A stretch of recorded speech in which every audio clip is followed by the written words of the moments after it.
Mothman warned us before disaster. It was a crisp autumn evening in Point Pleasant, West Virginia, where the air carried a chill that hinted at the approaching winter.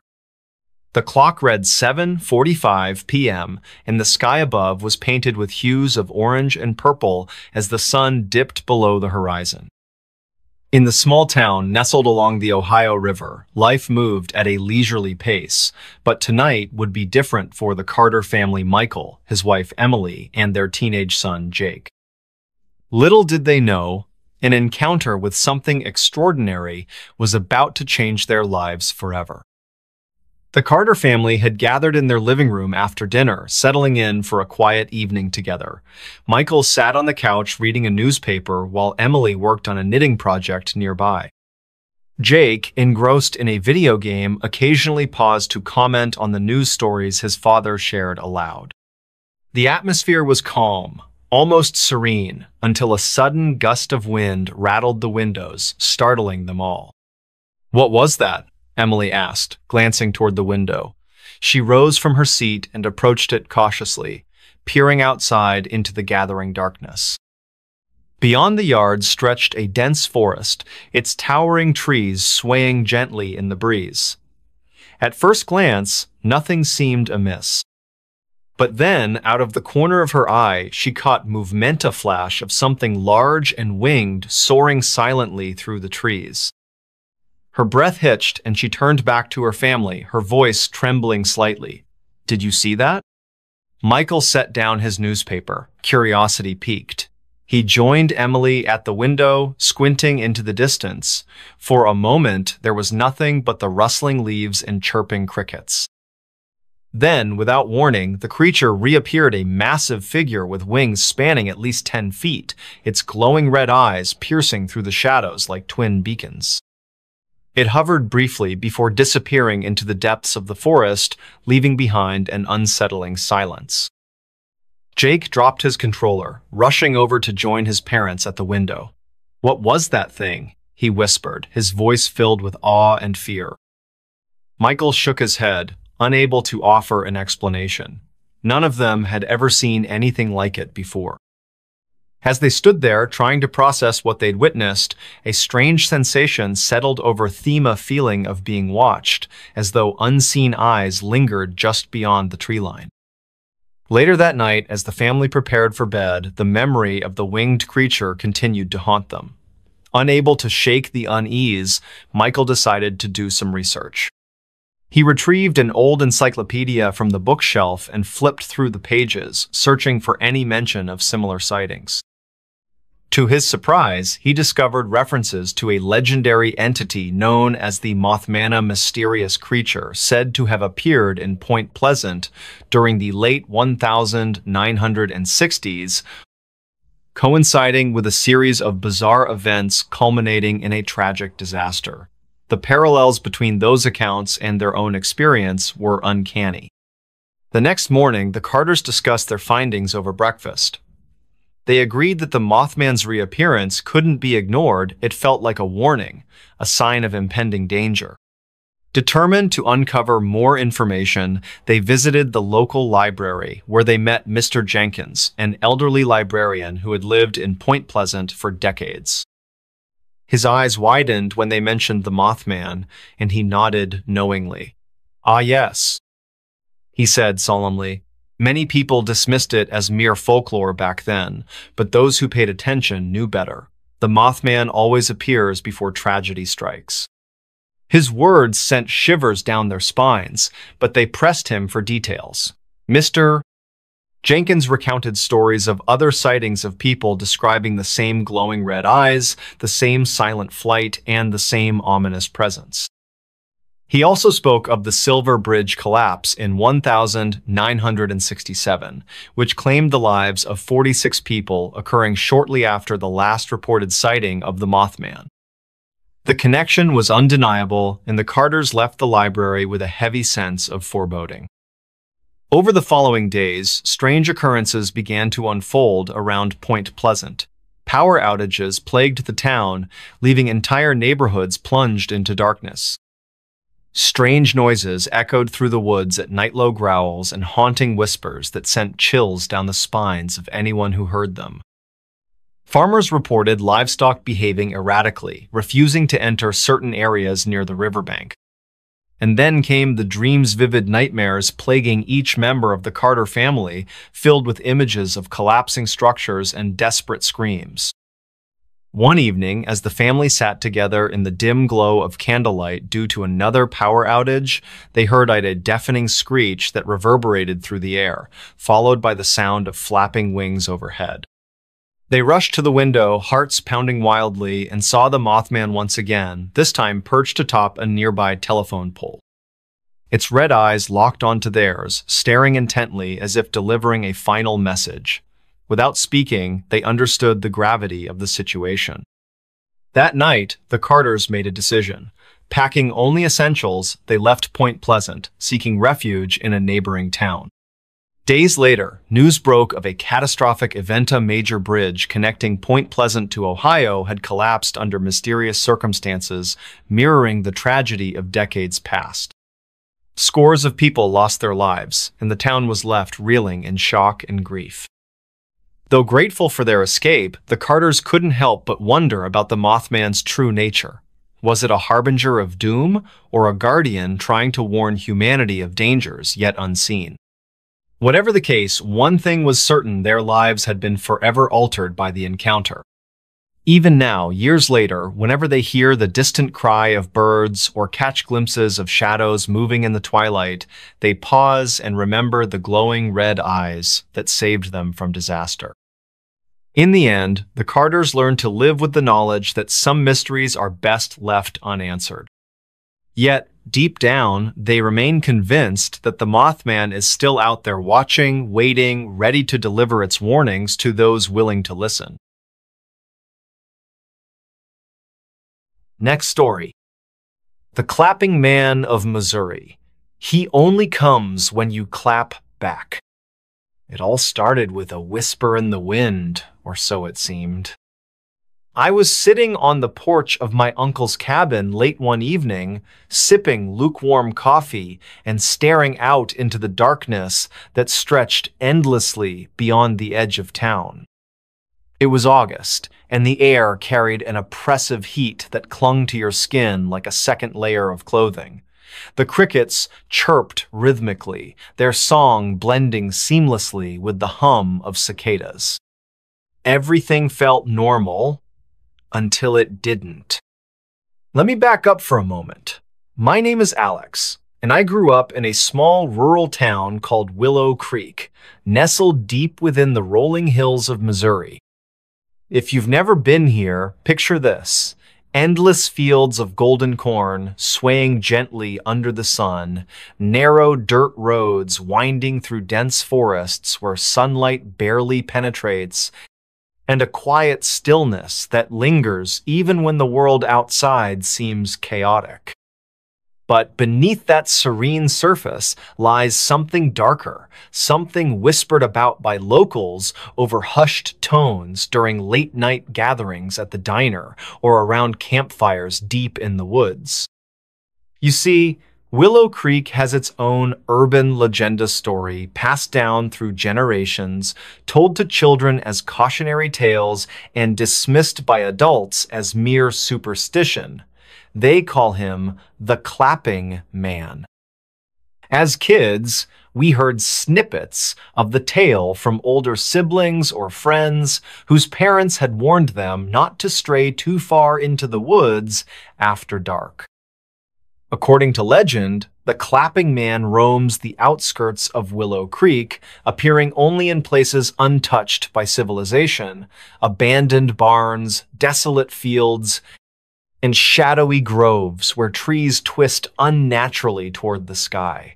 He's said to be drawn to sound specifically: clapping. Here's how the story goes. If you clap twice or more in these isolated areas, he will come, and once he arrives, there's no turning back. Locals always added a chilling caveat: he only comes if you clap back. At first glance, it sounds absurd, doesn't it? like some half-baked ghost story meant to scare restless teenagers into behaving themselves. But no one ever dared to test it not anymore. Not since. Well, let's just say there are reasons why people steer clear of certain parts of the forest now. Fast forward 10 years later, and I found myself returning to Willow Creek for what was supposed to be a peaceful summer break before starting graduate school. My childhood best friend, Jamie, had invited me to join her and a group of friends for a weekend camping trip near Old Hollow Lake, a secluded area surrounded by towering pines and thick underbrush. It wasn't exactly my idea of fun. I'd rather stay indoors reading books, but Jamie insisted, claiming it would help me reconnect with nature. We arrived late Friday afternoon, setting up our tents along the lake's rocky shoreline. As dusk settled over the landscape, casting long shadows across the water, Jamie pulled out a bottle of whiskey she'd smuggled in her backpack. "To celebrate," she said with a mischievous grin. We sat around the fire, laughing and sharing stories late into the night. That's when someone brought up the clapping man. "It's stupid," Jamie scoffed, taking a swig from the bottle. "Just another dumb legend to keep us scared of the woods. Who even believes that crap?" Her words hung heavy in the air, though none of us argued. There was an unspoken agreement among us. While most viewed the story as folklore, there remained a kernel of unease buried deep within each of us. Maybe it was the way the wind picked up suddenly, rustling the leaves overhead, or the distant howl of a coyote echoing through the valley. Whatever it was, it made the silence afterward feel heavier than usual. Then came the dare. "Fine," Jamie said, slamming the bottle onto a log. "If you guys don't believe me, let's prove it. Let's go find this clapping man and see if he actually exists." No one responded immediately. Instead, we exchanged nervous glances, the flickering flames reflecting off our faces. Finally, another friend, Sam, spoke up. "All right, but only if you do it first." Jamie smirked, standing up abruptly. "Deal." Armed with flashlights and a growing sense of dread, we ventured deeper into the woods surrounding the lake. The path narrowed quickly, forcing us to walk single file as the canopy above thickened, blocking out the moonlight. Every snap of a twig or scuttle of unseen creatures sent shivers down my spine, but I tried to convince myself it was just the alcohol talking. When we reached a clearing, Jamie stopped abruptly. She turned to face us, her eyes gleaming with determination or maybe bravado. "Watch closely," she said, raising her hands. Then, without hesitation, she clapped twice. The sound echoed through the clearing, reverberating off the trees before fading into silence. For a moment, nothing happened. Just the soft rustle of leaves and the occasional chirp of insects. Then, a faint clap, distant yet unmistakable, answered hers. I froze, my breath catching in my throat. Beside me, Sam muttered, "Did you hear that?" Before anyone could respond, another clap followed, closer this time, and then another, each one louder than the last, closing in like footsteps in the dark. Panic set in as Jamie stumbled backward, dropping her flashlight.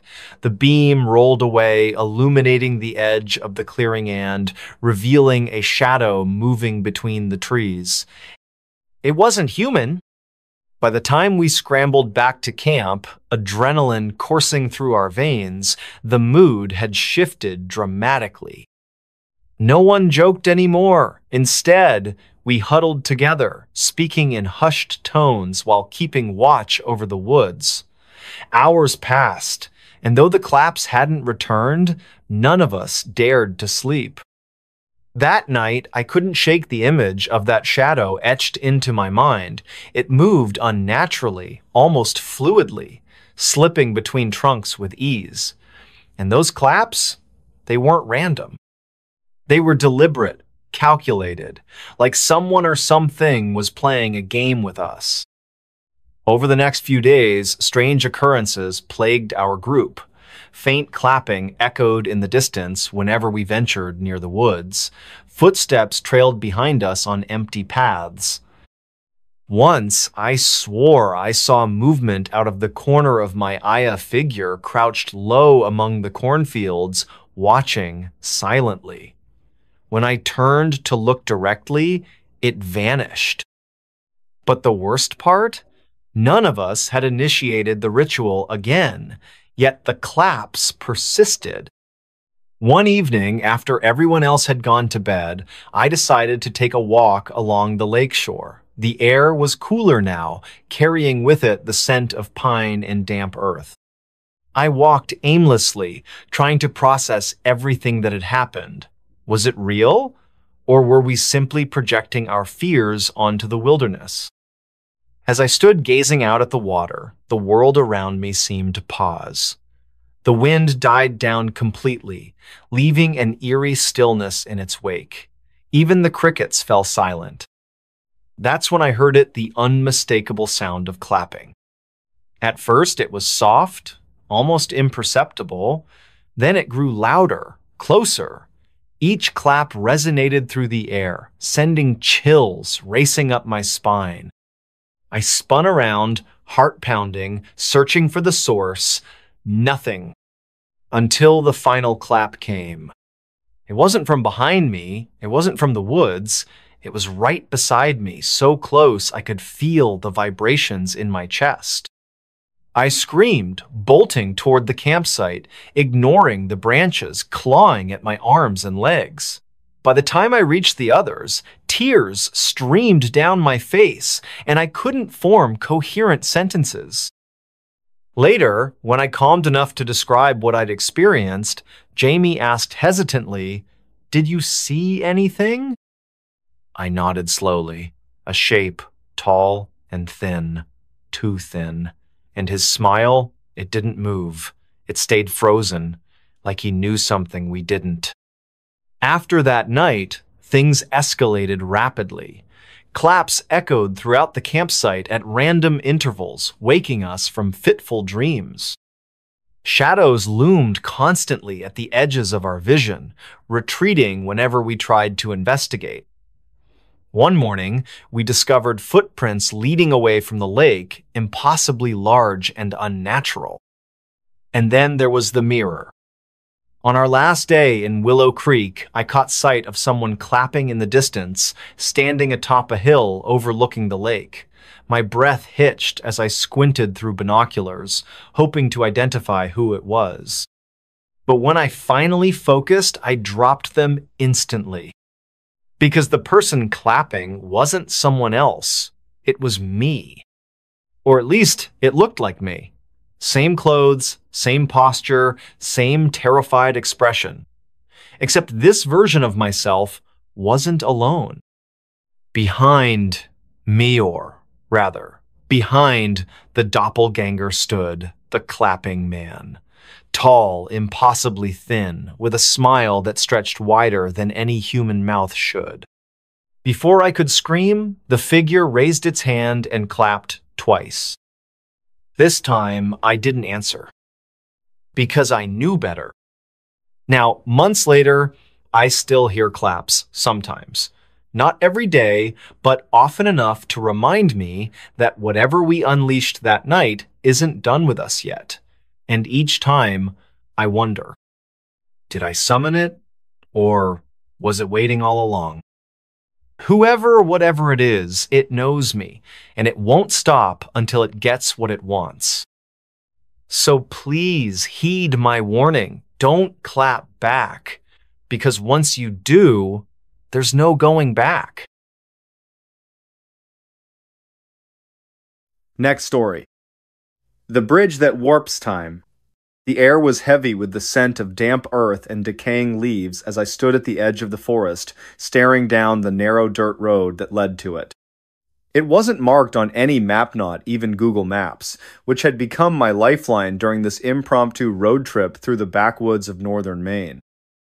My GPS had been acting up for miles now, its once reliable voice cutting out mid-sentence, replaced by static or silence altogether. I hesitated before stepping forward, glancing over my shoulder at the car parked haphazardly on the side of the road. Its headlights cast long shadows across the underbrush, illuminating nothing but an endless sea of trees. This place felt wrong, like the kind of spot where stories began and ended. But curiosity, that insidious little devil, pushed me forward. And then I saw it. The bridge loomed ahead, skeletal and ancient, spanning a ravine so deep I couldn't see the bottom. It looked like something out of a postcard from another century. Weathered wooden planks creaking beneath moss-covered beams, iron supports rusted nearly beyond recognition. Yet despite its decrepit appearance, there was something unsettling about it, something that made my skin prickle and my breath catch in my throat. It didn't belong here. As I approached, the sound of rushing water below grew louder, though I still couldn't make out the source. Each step closer sent shivers racing up my spine. There were no signs warning travelers away, no caution tape blocking access, just the bridge itself waiting silently for whoever dared cross it. A local legend, perhaps? I thought briefly of asking someone in town earlier, but they all seemed too eager to change the subject whenever I mentioned the area. One man, his face lined with years of hard living, simply stared at me for what felt like an eternity before muttering something about things best left alone. His words echoed in my mind now, chilling in their ambiguity. Still, I kept walking. My phone buzzed in my Pocketa text notification. Pulling it out, I frowned when I saw the message displayed on the screen. Don't go. No sender name, no number. Just those two stark words glowing ominously against the dark background. Before I could process it further, the phone glitched violently, the screen flickering between random photos, videos, and apps until finally going black. Dead. Completely dead. Forcing myself to breathe, I slipped the useless device back into my pocket and took one last look around. The forest seemed quieter now, almost suffocating in its stillness. No birds chirping, no wind rustling the leaves, just the steady hum of unease building in my chest. Then I stepped onto the bridge. At first, everything seemed normal. The planks groaned beneath my weight, tiny splinters digging into the soles of my shoes. The roar of the river, or whatever lay below, was deafening, yet strangely distant, as if muffled by some invisible barrier. I glanced down, expecting to see cracks in the wood or exposed nails, but instead found myself staring at reflections. Not mine, though. They moved independently of me, distorted figures caught mid-motion, some reaching out, others screaming silently, their mouths stretched wide in silent agony. Their eyes locked onto mine, unblinking, unwavering, and then they vanished, swallowed by the darkness below. Time began to shift. I noticed it first when I checked my watch, another futile attempt to regain control. The second hand twitched erratically, stopping and starting in unpredictable bursts. Seconds dragged into minutes. Minutes collapsed into seconds. My heartbeat quickened, matching the erratic rhythm of the clock. Was I imagining it, or was something else at play? Footsteps echoed behind me. Spinning around, I searched the bridge for whoever or whatever was following me, but I was alone. The only sound came from the river far below, its ceaseless flow masking anything else that might be lurking in the shadows. Still, the footsteps persisted, growing louder with each passing moment. They weren't coming from behind anymore, they were ahead. Ahead of me.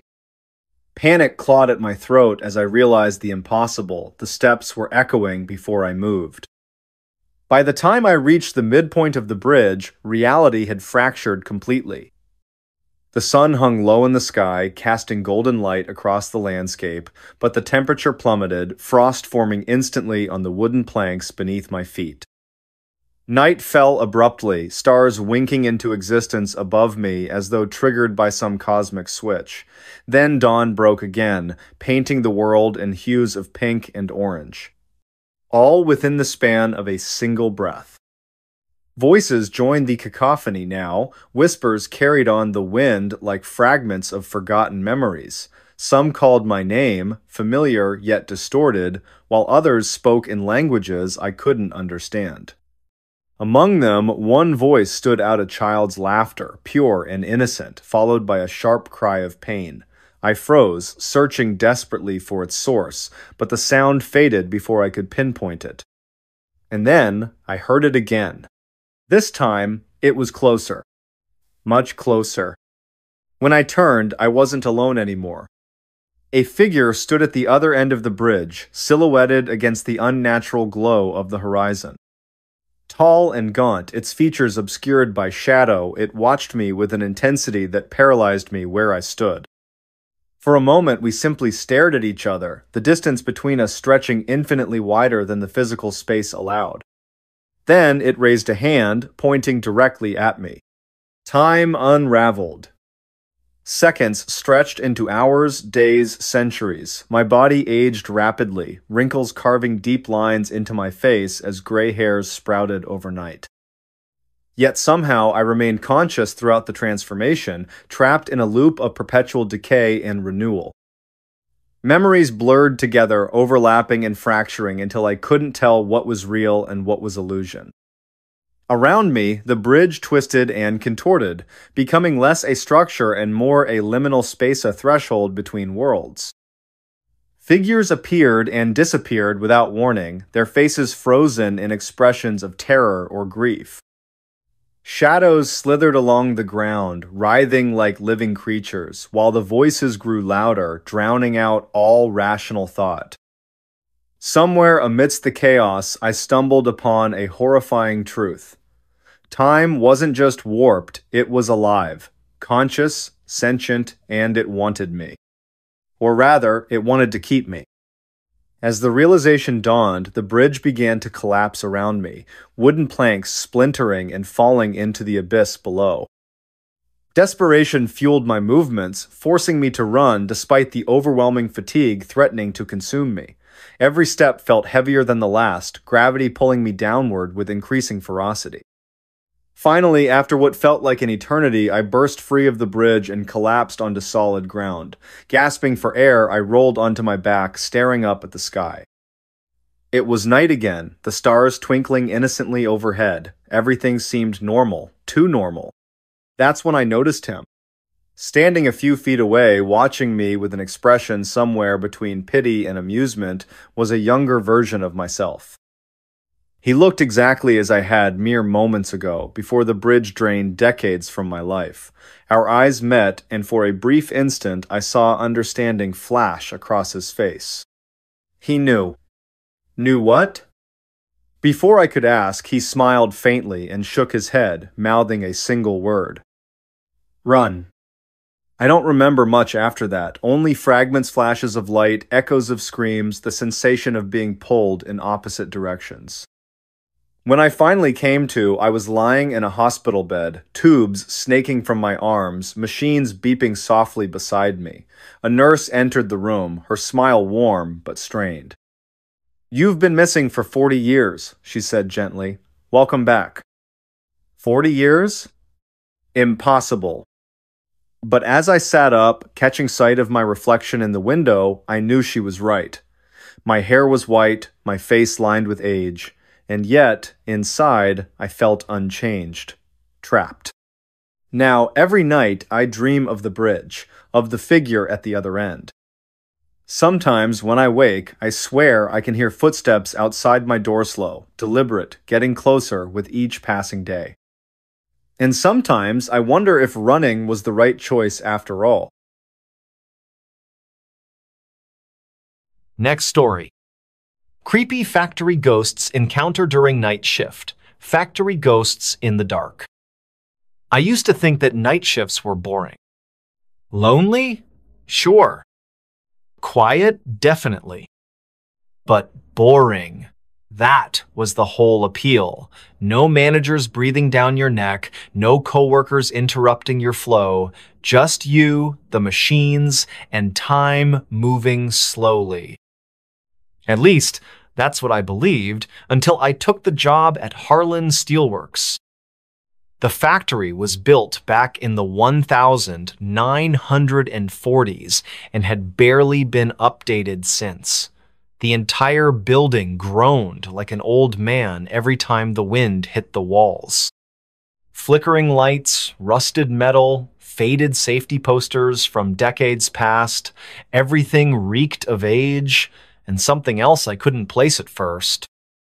I was hired through a temp agency. They needed someone to cover the overnight shift after one of the workers abruptly quit. No details were given, just, he left mid-shift and didn't come back. I should have seen that as a red flag.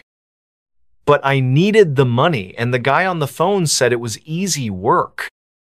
Just monitor the furnace temperatures. Make sure the conveyors don't jam. Log activity in the binder near the main control panel. That's it. No heavy lifting, no tools, no one to talk to. Easy. My first night started at 10:00 p.m. The factory was about 30 minutes outside town, surrounded by nothing but cornfields and mist. I remember how quiet it was when I pulled into the lot. No other cars. Just mine and the long, low building stretching into the dark like a sleeping beast. I had to buzz myself in. No guard, no receptionist, just a keypad and a red button.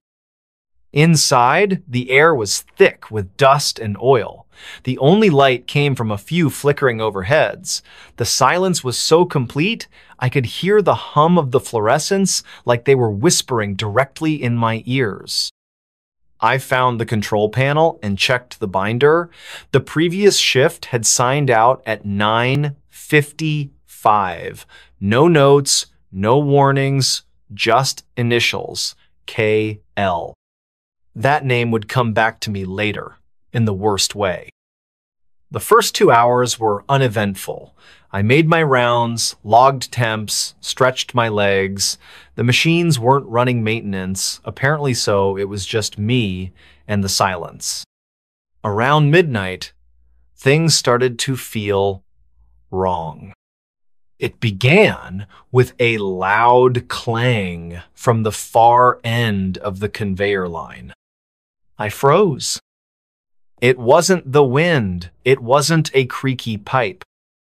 It was deliberate, like someone had kicked a metal drum.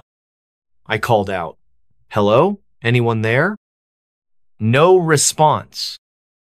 I grabbed the flashlight hanging by the panel and walked toward the noise. The beam cut through the dark like a knife. I passed rows of dormant machinery, their surfaces slick with oil and grime. Everything looked undisturbed. But then, at the end of the corridor, just past the hydraulic press, I saw movement, a figure darting between machines. I nearly dropped the flashlight. "Hey!" I shouted, trying to sound firm. "You're not supposed to be here!" Still nothing. I picked up my pace, turned the corner. No one. But I swear I heard breathing, labored, ragged breathing, right behind me. I turned fast, just empty space. I tried to shake it off, told myself my eyes were playing tricks, maybe a rat, maybe my own reflection. But the dread didn't leave. It clung to me like cold sweat. I returned to the control panel and tried to refocus. Logged another temperature check. But when I glanced at the binder, something had changed. Under the last log entry, someone had written, "You shouldn't be here." I stared at the words, my mouth suddenly dry. I hadn't written that. I was alone. I tore the page out and shoved it in my pocket. Told myself maybe it had been there the whole time, and I just hadn't noticed. But I didn't believe it. Around 2:00 a.m., the intercom crackled to life. A garbled voice said, "Help, down here." My stomach turned. There wasn't supposed to be anyone else in the building. I grabbed the flashlight again, hands shaking. "Who is this?" I asked. "Where are you?" Static. Then again, "Trapped, please." I followed the sound toward the maintenance sub-levelan area I hadn't been told about. The stairs were narrow and slick with moisture. The deeper I went, the colder it got. At the bottom was a long hallway lit by red emergency bulbs. I moved slowly, every step echoing like a gunshot.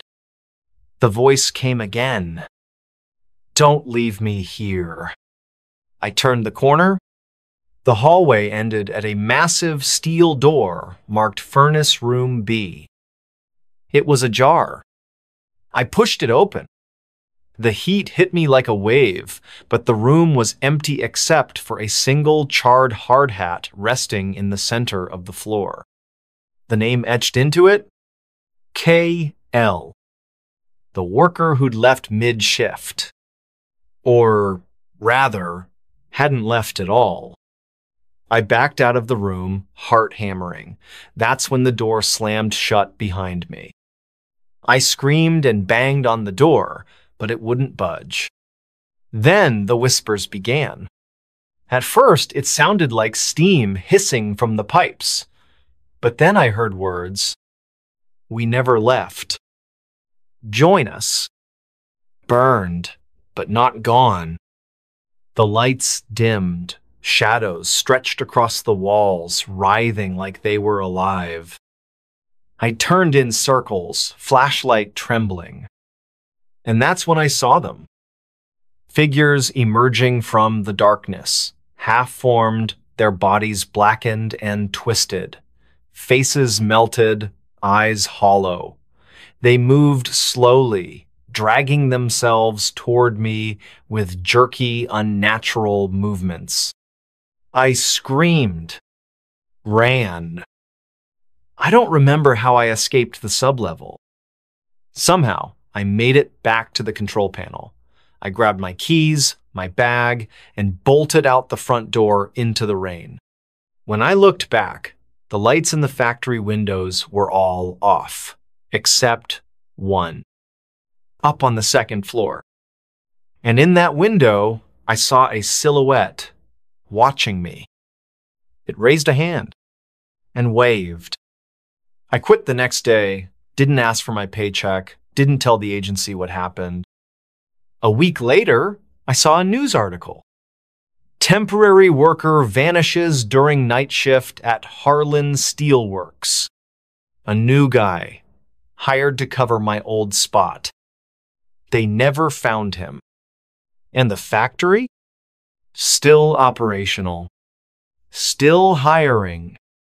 But some nights, when I'm driving past those cornfields, I swear I see smoke rising from the roof. And if I roll down the window, I can still hear the whispers. We never left. Do you believe in ghosts now? Because I didn't. Until I met them. Black-eyed kids knocked on my door. Late one evening, around 10:45 p.m., in the quiet town of Eldridge, Ohio, a chilling event unfolded at the home of a woman named Emily Carter. The night was unusually still, with no wind to stir the leaves or rustle through the trees. A thick silence enveloped the area, broken only by the distant hum of an occasional car passing on the highway miles away. The moon hung low in the sky, casting an eerie silver glow over everything it touched. Inside her modest two-story house, Emily sat alone on the couch, engrossed in a book while sipping lukewarm tea.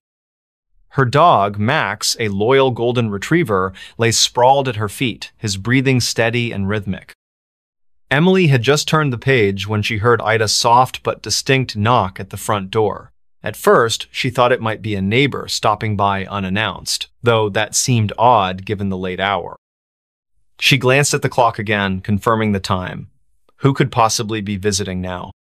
Setting her book down carefully, she rose from the couch, her heart beginning to beat faster as unease crept into her mind. Max lifted his head, ears perked, sensing something amiss. He let out a low growl, his tail twitching nervously against the carpet. As Emily approached the door, she hesitated, peering cautiously through the peephole. What she saw made her blood run cold. There stood two children, no older than 10 or 11 years old, dressed in dark clothing that seemed far too formal for their age. Their faces were pale, almost ghostly white under the dim porch light. But what truly unnerved Emily were their eyes pitch black, void of any visible iris or pupil, like staring into the depths of endless night. Her breath caught in her throat, and she instinctively stepped back from the door. "Who's there?" she called out shakily, her voice trembling despite her attempts to sound calm. Her fingers tightened around the edge of the doorframe as if seeking some kind of stability. Outside, the children remained eerily silent, their heads tilted slightly to one side as though studying her reaction. It was unsettling, unnatural even. Max began barking loudly now, his protective instincts fully awakened. His frantic noises filled the otherwise silent house, creating a stark contrast to the oppressive stillness outside. "Please," one of the children finally spoke, their voice surprisingly deep and resonant for such young-looking beings. "We need help. Our car broke down nearby and we don't have anywhere else to go tonight." Their tone carried an odd cadence, monotone yet strangely persuasive. Emily felt a strange pull toward opening the door, as if some invisible force urged her to comply. But another part of her screamed louder, warning her not to trust these visitors. "No, I can't," Emily stammered, her resolve strengthening as fear gave way to caution. "I'm sorry, but I cannot open the door. You should call someone who can assist you better." She tried to keep her voice firm, though panic bubbled beneath the surface. The children didn't respond immediately. Instead, they simply stared at her through the glass, their expression unreadable, their black eyes piercing through her soul. Max continued barking furiously, his paws scrabbling against the floor as he paced near the door. Emily backed further away, clutching her chest where her heart pounded wildly. "Go away," she shouted, her voice cracking slightly. "Leave me alone." For a moment, there was silence. Then, without warning, the knocking resumed, this time harder, more insistent. Each blow reverberated through the walls, shaking the very foundation of the house. Emily stumbled backward, nearly tripping over Max, who was now cowering behind her. Tears streamed down her face as sheer terror gripped her body. She grabbed her phone, fumbling with trembling hands to dial 911. "Hello? Yes, this is Emily Carter speaking. I live at 42 Maple Street in Eldridge. Please send someone quickly. I think something dangerous is outside my house." Her voice cracked again as she struggled to explain the situation. The dispatcher assured her help was on the way, but instructed her to stay calm and avoid opening the door under any circumstances. Minutes passed like hours as Emily waited anxiously, every nerve in her body on high alert. The knocking persisted, growing louder and more relentless with each passing second. At one point, it stopped altogether, leaving an unsettling silence that was somehow worse than the noise itself. Emily wondered if they had gone or if they were merely waiting for the perfect moment to strike. Finally, sirens wailed in the distance, growing closer until their sound echoed directly outside her house. Relief washed over Emily as she watched red and blue lights flash across her windows. Officers arrived swiftly, their boots thudding heavily on her porch. When they opened the door, Emily collapsed into their arms, sobbing uncontrollably. They promised to investigate thoroughly, but when they stepped outside, there was no sign of the mysterious children. No footprints, no evidence of a vehicle breakdown, nothing to indicate anyone had been there at all. In the days that followed, Emily couldn't shake the memory of those haunting black eyes.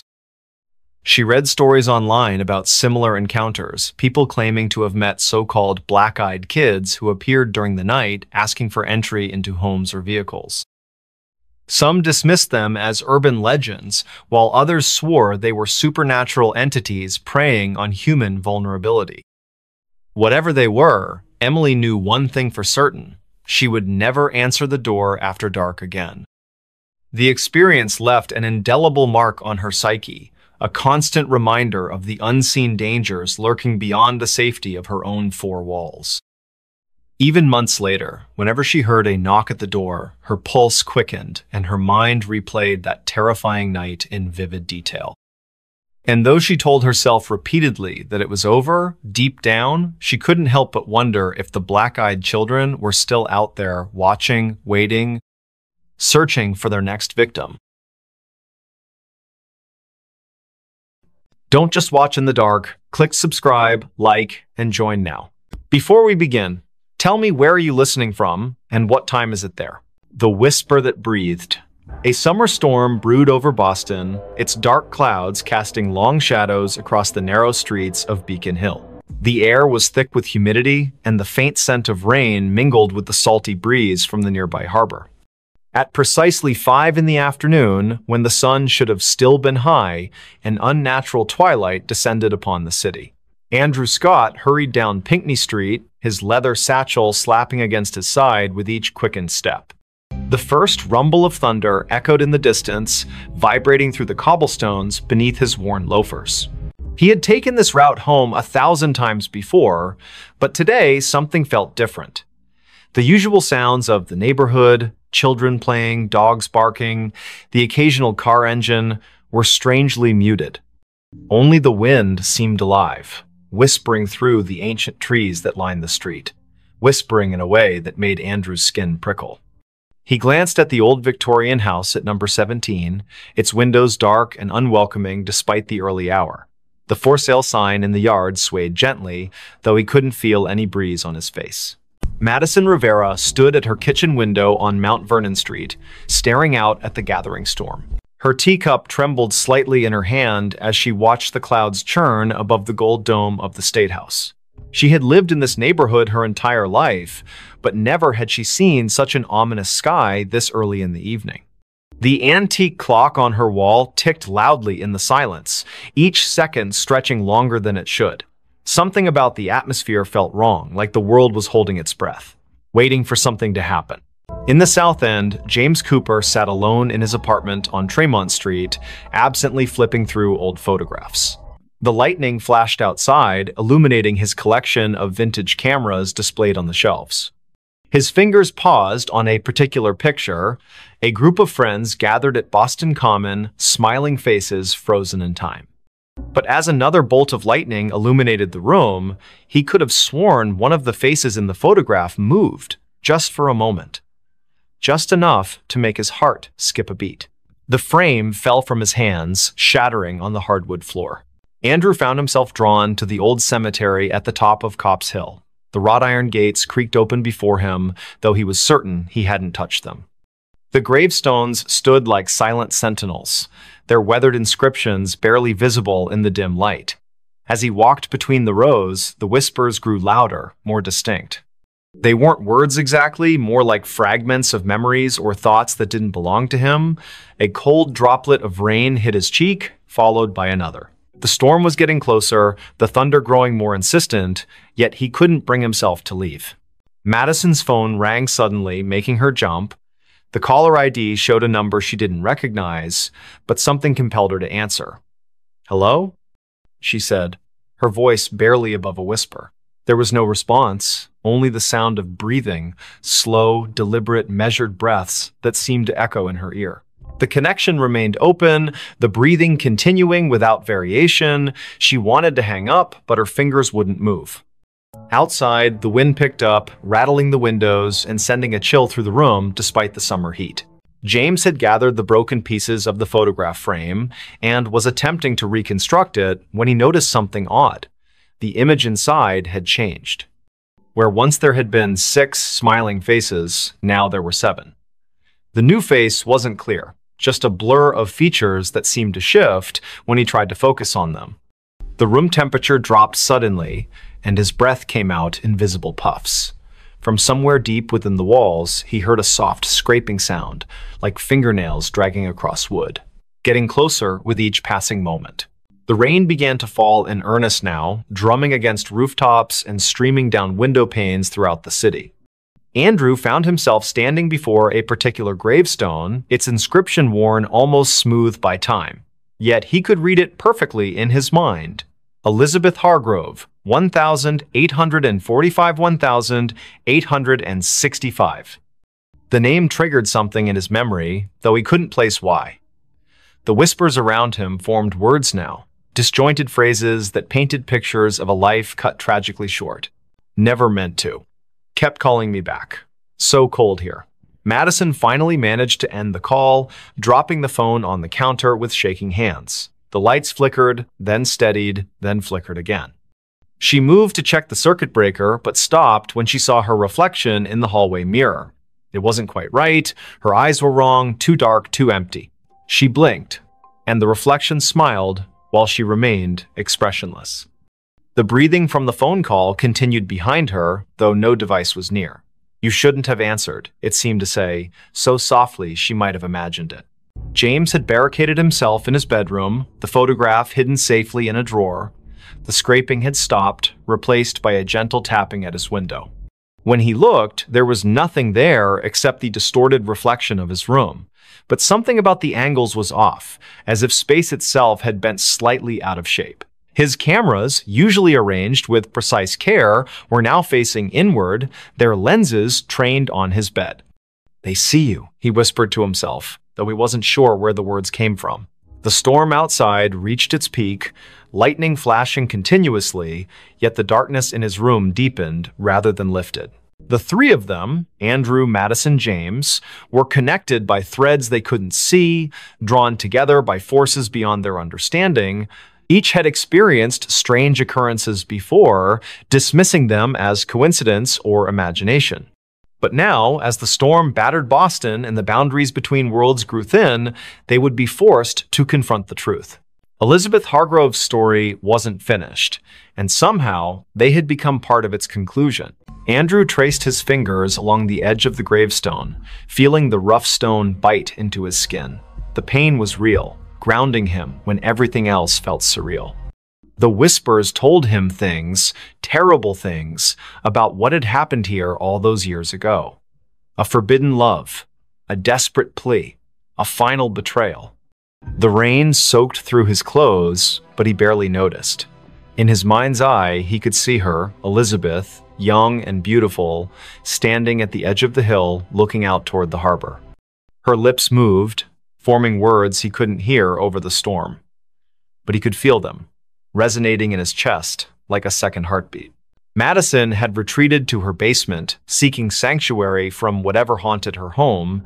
The old furnace hummed in the corner, its rhythm matching the breathing that now filled every room. Boxes stacked against the walls contained fragments of her family's history, generations of Riveras who had lived and died in this very house. She opened one at random, finding a yellowed newspaper clipping. The headline read, "Local Girl's Mysterious Death Shocks Community."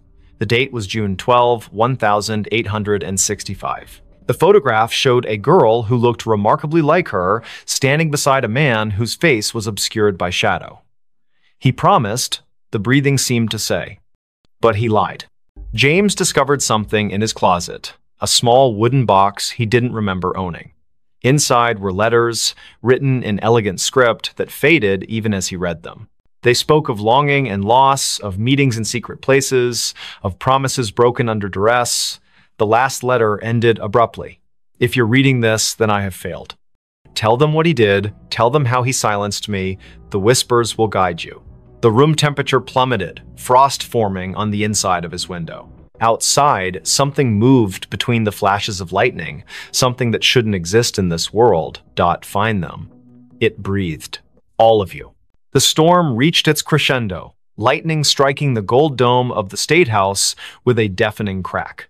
For a moment, everything went white, and when vision returned, the city seemed subtly altered.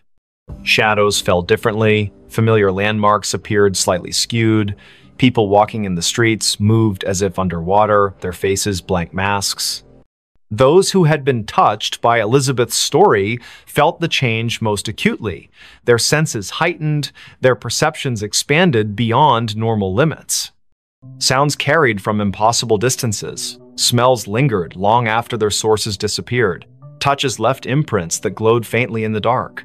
Andrew found himself unable to leave the cemetery. The gates had vanished, replaced by an endless expanse of tombstones stretching in all directions.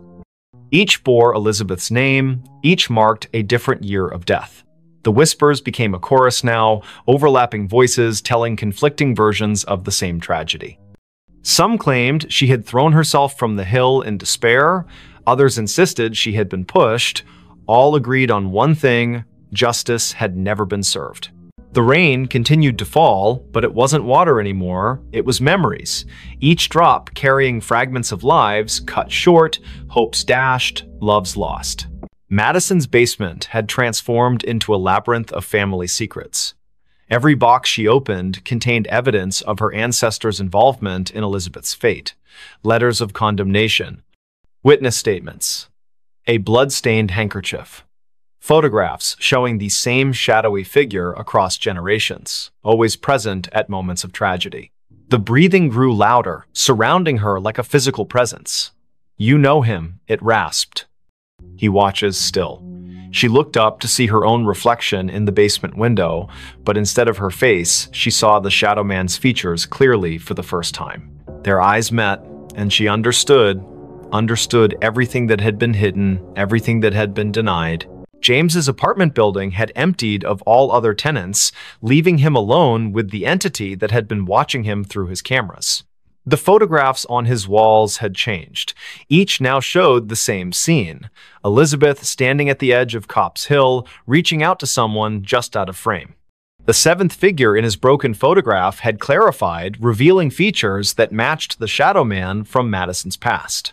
The wooden box had multiplied, filling his living room with identical copies, each containing variations of the same tragic story.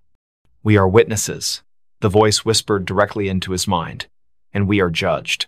As the supernatural storm raged, drawing energy from centuries of buried guilt and unresolved grief, the three found themselves converging at number 17 Pinckney Street. The house that had seemed merely old and empty now pulsed with malevolent life. Its windows reflected scenes from the past. Elizabeth's final moments played out endlessly, each iteration slightly different, each ending the same. The front door stood open, inviting them inside to witness the truth. The interior defied physics. Rooms stretched impossibly far, staircases led to nowhere, doors opened onto other dimensions. In the center of it all stood the Shadow Man, finally revealed in full.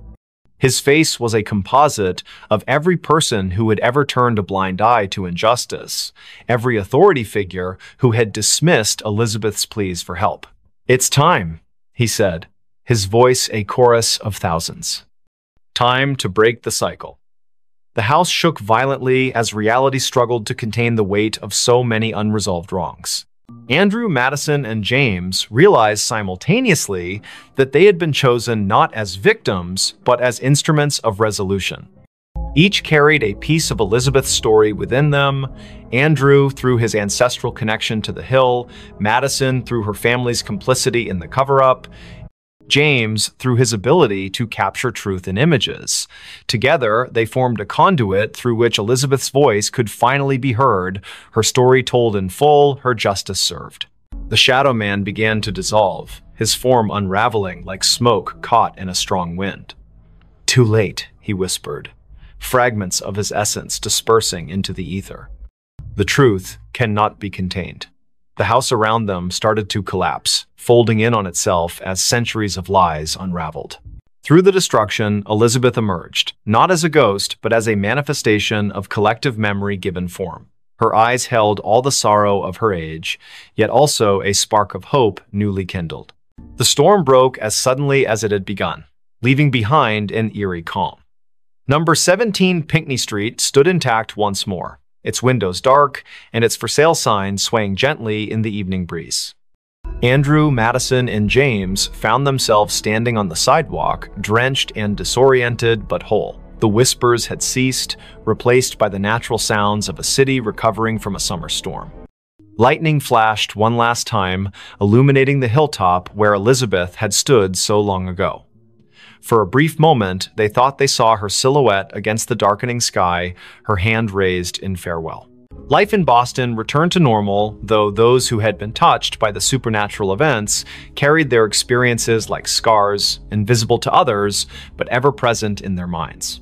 Andrew devoted himself to preserving local history, ensuring that stories like Elizabeth's would never be forgotten again. Madison worked to uncover other buried truths in her family's past, determined to break cycles of silence and denial. James continued taking photographs, but now his lens sought to capture not just images, but essences, the intangible elements that made people who they were. On quiet summer evenings, when storms gathered over the city and the wind whispered through the ancient trees, some claimed they could still hear Elizabeth's voice. Not demanding vengeance, not seeking pity, simply reminding those who would listen that truth has a way of emerging, no matter how deeply it is buried. And sometimes, when passing number 17 Pinckney Street, particularly sensitive souls might catch a glimpse of movement in an upper window or feel a gentle touch on their shoulder, accompanied by the softest of whispers, "Thank you." The story of Elizabeth Hargrove became legend in certain circles, a cautionary tale about the dangers of ignoring injustice and the power of collective memory. Her name appeared in historical records, her story told in museums and walking tours. Yet those who had truly known her, Andrew, Madison, James, understood that her presence lingered not in these official accounts, but in the spaces between them. In the moments when the world seemed to hold its breath, when shadows fell just a little too deep, when the wind carried voices from another time, Boston continued its march forward, oblivious to the thin veil separating past from present. Summer storms still rolled in from the Atlantic, lightning still illuminated the gold dome of the State House. Children still played in the shadow of Copp's Hill, unaware of the tragedy that had unfolded there so long ago. But somewhere, in the fabric of the city itself, Elizabeth's story continued to resonate. A reminder that some truths refuse to be silenced. Some voices continue to breathe long after their bodies have turned to dust.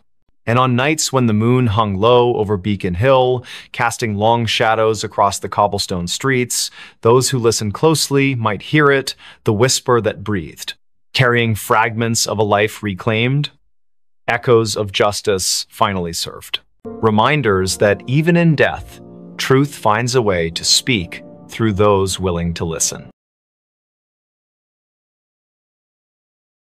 Next story. The unsolved case of room 606, the hotel room that never existed. I never thought I'd be sitting here telling you this story. It's not something anyone would believe if they hadn't experienced it themselves. But the truth is, some things in life are too strange to ignore, and room 606 was one of them. Let me start from the beginning. It all began with a phone call late one night, a voice on the other end that sounded like someone trying desperately to warn me about something I couldn't yet understand. "Don't go there," it whispered before disconnecting abruptly. At first, I dismissed it as a prank or just another sleepless night getting the better of me. But then the emails started coming. Anonymous messages filled with cryptic warnings. Room 606 doesn't exist, but it will find you. The more I tried to ignore them, the louder they became. And eventually, curiosity got the better of me. You see, I'm a journalist by trade, and stories like these are my bread and butter. Urban legends, unsolved mysteries, they're what keep me up at night, both figuratively and literally. So, when I stumbled across an article online about a hotel called the Grand Elysian, nestled deep in the heart of a small town no one had ever heard of, I knew I had to investigate further.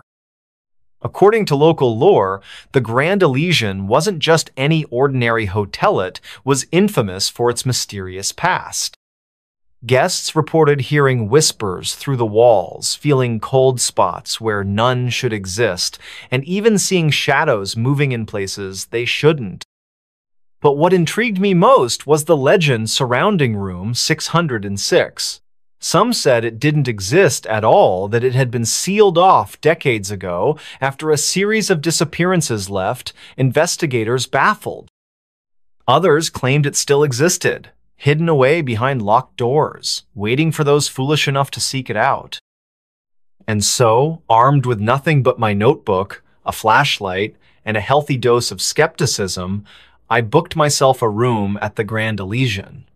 Little did I know how much that decision would change my life forever. When I arrived, the hotel looked every bit as eerie as the stories suggested. Its towering facade loomed over the street, its windows dark, except for a few scattered lights flickering faintly in the distance. The air smelled faintly of mildew and old wood, and the heavy oak doors creaked ominously as I pushed them open. A bell rang somewhere inside, echoing down the long corridors beyond. At the front desk sat an elderly man whose eyes seemed to pierce right through me. He introduced himself simply as Mr. Grayson, though his name tag bore no such title. His fingers trembled slightly as he handed me my keycard, and his voice carried a weight that made me feel uneasy. "You're staying in room 412, he said without looking up. "Fourth floor. Elevators around the corner." I nodded, thanking him politely, though his demeanor left me unsettled. As I turned to leave, I noticed a peculiar gap between two panels on the wall behind him. For a moment, I thought I saw a movementous shadow darting into the darkness, but when I blinked, it was gone. The elevator ride up felt longer than it should have. Each ding announcing our arrival at a new floor sent shivers down my spine. By the time I reached the fourth floor, the hallway stretched out before me like a labyrinth, its carpet worn thin and stained in places. The lighting flickered erratically, casting odd shapes against the peeling wallpaper. Somewhere in the distance, I could hear faint footsteps, though I was clearly alone. My room was exactly as described. Sparse furnishings, outdated decor, and a window offering a view of nothing but brick walls. Yet despite its unremarkable appearance, something about the space made me uncomfortable. The silence pressed heavily on my ears, and I swore I could feel eyes watching me from outside. That evening, I decided to explore the hotel further. After all, I hadn't come here just to sit in my room. Armed with my notebook, I wandered aimlessly through the corridors, taking note of their peculiarities.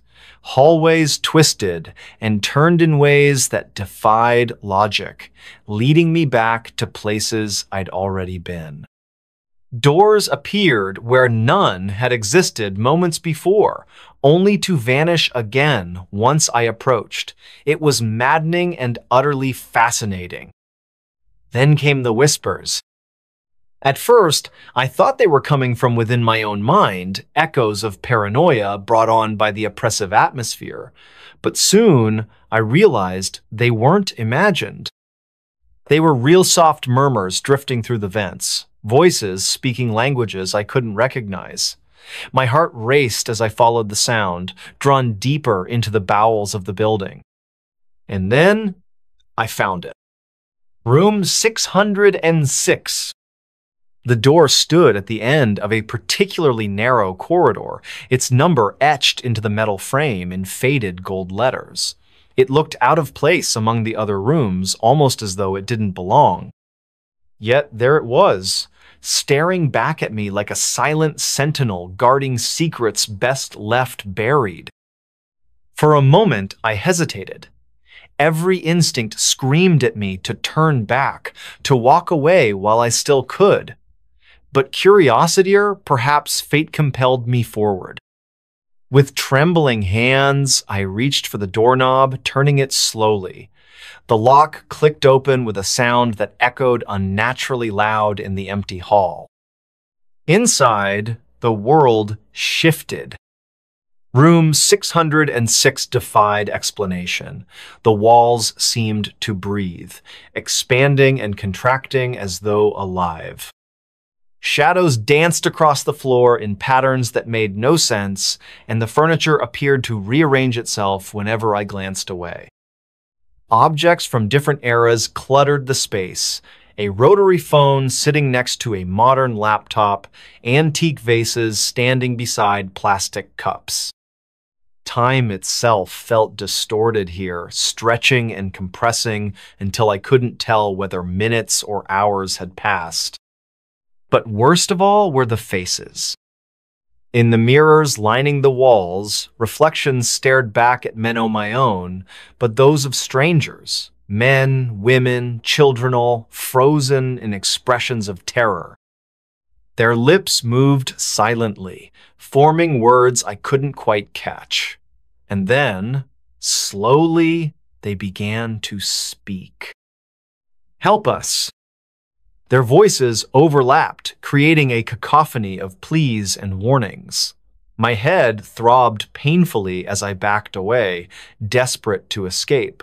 But the door was gone. Where it had once stood now lay only a blank wall, smooth and impenetrable. Panic set in as I realized I was trapped. Hours or maybe days passed in that room, or perhaps no time at all. I lost count, unable to distinguish reality from nightmare. The whispers grew louder, more insistent, until they consumed everything. Memories surfaced unbidden, scenes from my past replaying endlessly in vivid detail, each recollection cut deeper than the last, unraveling threads of guilt and regret I thought long buried. And then, just as suddenly as it had begun, it ended. The room dissolved around me, replaced by the familiar sight of the hotel hallway. The door to room 606 hung open, though I couldn't recall leaving. Shaking uncontrollably, I stumbled back to my own room, collapsing onto the bed as tears streamed down my face. Days later, I returned home, determined to put the ordeal behind me, but the memories lingered, haunting me in ways I couldn't explain. When I tried to recount my experience to others, they dismissed it as nonsense. No one believed Minot, even myself sometimes. Records showed no mention of room 606. Employees denied its existence entirely. Yet deep down, I knew it was real. Because every night, as I lie awake in the dark, I can still hear the whispers calling my name. And sometimes, when I least expect it, I swear I see the number 606 carved into the walls of my own apartment.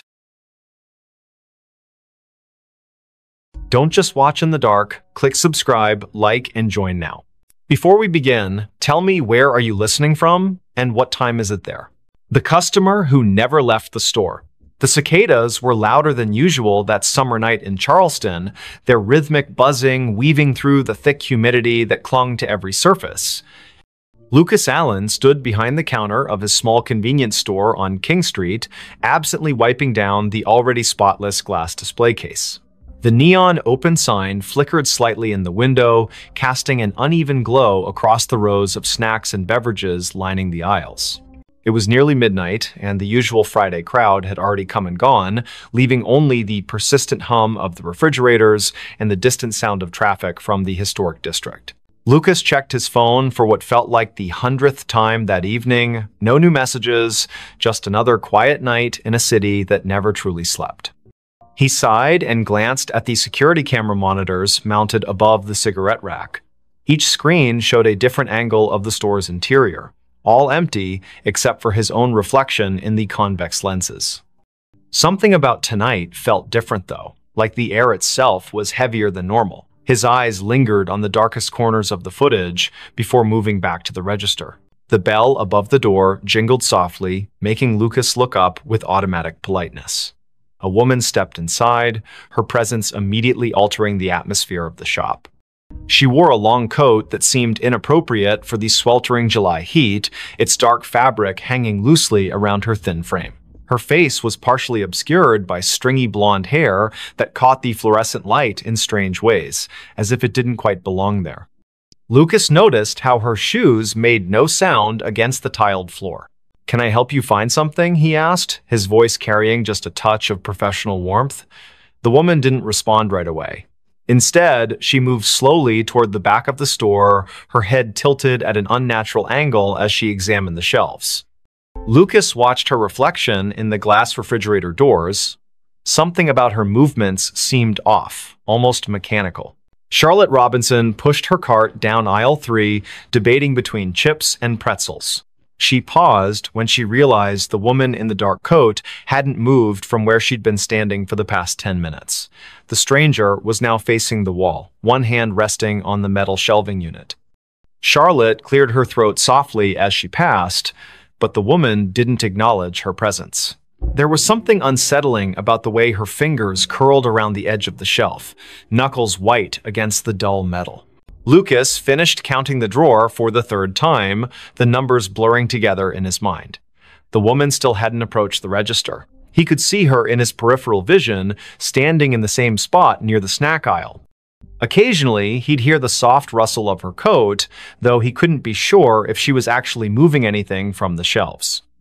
The store's lights seemed dimmer than usual, casting long shadows across the floor. When he looked directly at her, she appeared perfectly normal, just another customer browsing late at night. But whenever his attention shifted elsewhere, he could feel her watching him. Amelia Mitchell entered the store 20 minutes later, her nurse's scrubs still damp from walking through the humid night air. She needed headache medicine after her double shift at Roper Street Francis Hospital. The first thing she noticed was the temperature. It felt several degrees colder inside than it should have been. Then she saw the woman in the dark coat standing near the beverage coolers. Something about her posture seemed wrong, like she was leaning into the glass without actually touching it. Amelia grabbed her medicine quickly, avoiding eye contact as she approached the register.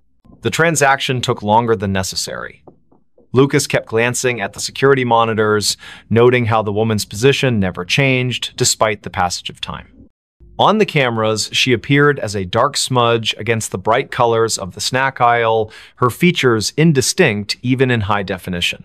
When he finally looked up from the register, Amelia was already gone, leaving behind only the faint scent of hospital-grade soap. The cicadas outside seemed louder now, their song almost frantic against the glass windows. Charlotte decided she needed to leave. The woman had started humming softly, a tune that sent shivers down her spine, though she couldn't place why. As she approached the register, she noticed something peculiar. The floor tiles beneath the woman's feet looked newer than the rest, as if they'd been recently replaced. The grout lines were cleaner, the pattern slightly misaligned with the surrounding area. Lucas rang up her purchase without speaking, his hands trembling slightly as he handled the cash. Neither of them acknowledged the figure still standing silently among the snacks. The clock ticked past midnight. Lucas began his closing routine, straightening displays and checking expiration dates. The woman remained in her spot, seemingly unaware of the store's operating hours. When he finally mustered the courage to approach her, she turned toward him with a smile that didn't reach her eyes. "I'll be leaving soon," she said, her voice carrying an odd echo despite the carpeted floor. Lucas nodded and returned to the register, though his heart pounded in his chest. Something about her statement felt more like a warning than an assurance. Amelia couldn't shake the feeling that she'd seen the woman before. During her walk home, fragments of memory surfaced, a patient years ago who had died in room 312, her body found cold and alone after the night staff failed to check on her. The details matched too perfectly. The dark coat, the stringy blonde hair, the way she stood so still, it was easy to forget she was there. Amelia quickened her pace, the streetlights casting long shadows that seemed to stretch toward her from every direction. Back at the store, Lucas prepared to lock up. The woman was still there, now examining the lottery tickets with unnatural focus. Her reflection in the glass case showed details that shouldn't have been possible, her eyes too large, her mouth moving, though no sound emerged. When Lucas announced the store was closing, she simply nodded and walked toward the back exit. The security cameras captured her movements perfectly until she reached the threshold, then suddenly she vanished from all screens simultaneously. Charlotte lay awake in her apartment on Queen Street, unable to stop thinking about the encounter. The humming had lodged itself in her mind, repeating endlessly like a broken record. She pulled out her phone and searched recent news articles, finding nothing unusual about the convenience store or its employees. Yet when she scrolled through the business's social media page, she noticed something strange. In every photo taken inside the shop, the same dark figure appeared in the background, always partially obscured, but unmistakably present. Lucas locked the front door and set the alarm, his hands shaking as he worked. The back exit showed no signs of forced entry or recent use. The woman's absence felt heavier than her presence had been. As he walked to his car, he couldn't shake the sensation of being watched. The parking lot lights buzzed faintly overhead, attracting clouds of insects that cast dancing shadows across the asphalt. When he glanced back at the store windows, he saw her standing exactly where he'd left her, staring out with an expression he couldn't read. Amelia called in sick the next day, unable to face the memories flooding back with each passing hour. She researched the store's history, discovering it had been built on the site of an old boarding house that burned down decades ago. Records mentioned a woman who had disappeared during the fire, her body never found among the charred remains. The description matched the figure from the store perfectly, right down to the humming that witnesses claimed they could still hear on quiet nights. The following evening, Lucas arrived for his shift to find everything exactly as he'd left it. The security footage showed 14 hours of empty aisles and silent registers. Yet, when he reviewed the previous night's recording, there she was again, appearing in the snack aisle as if she'd never left, moving with purpose toward the back of the store. The timestamp confirmed she'd been there the entire time, invisible to everyone except through the unblinking eyes of the cameras. Charlotte couldn't stay away. Something compelled her to return to the store, to confront the mystery that had taken root in her thoughts.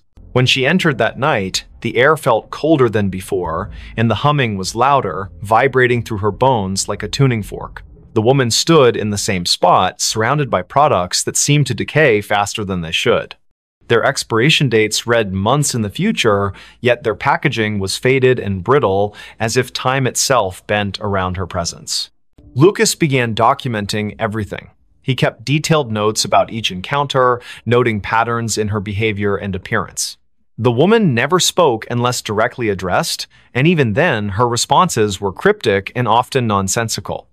Yet, she seemed to know intimate details about each person who interacted with her, childhood memories Charlotte had forgotten, medical cases Amelia thought she'd kept confidential, personal struggles Lucas had never shared with anyone. The knowledge hung in the air like a threat, preventing them from seeking help. The city continued its usual rhythm around them, oblivious to the supernatural phenomenon unfolding on King Street. Tourists snapped photos of the historic district, capturing streaks of darkness in their pictures that they dismissed as lens flares. Locals complained about power fluctuations in the area, their clocks running minutes fast or slow without explanation. The cicadas grew louder with each passing night, their song taking on an almost musical quality that matched the woman's haunting melody. Amelia discovered other victims during her research, people who had encountered similar figures in different locations throughout Charleston's history. Each story followed the same pattern. A mysterious woman appearing in places of commerce, lingering beyond reason, collecting pieces of people's lives until they became trapped in her orbit.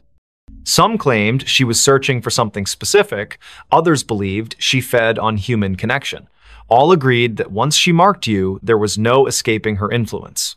Lucas found himself changing. His reflection in the store windows seemed less substantial, his features fading slightly each day.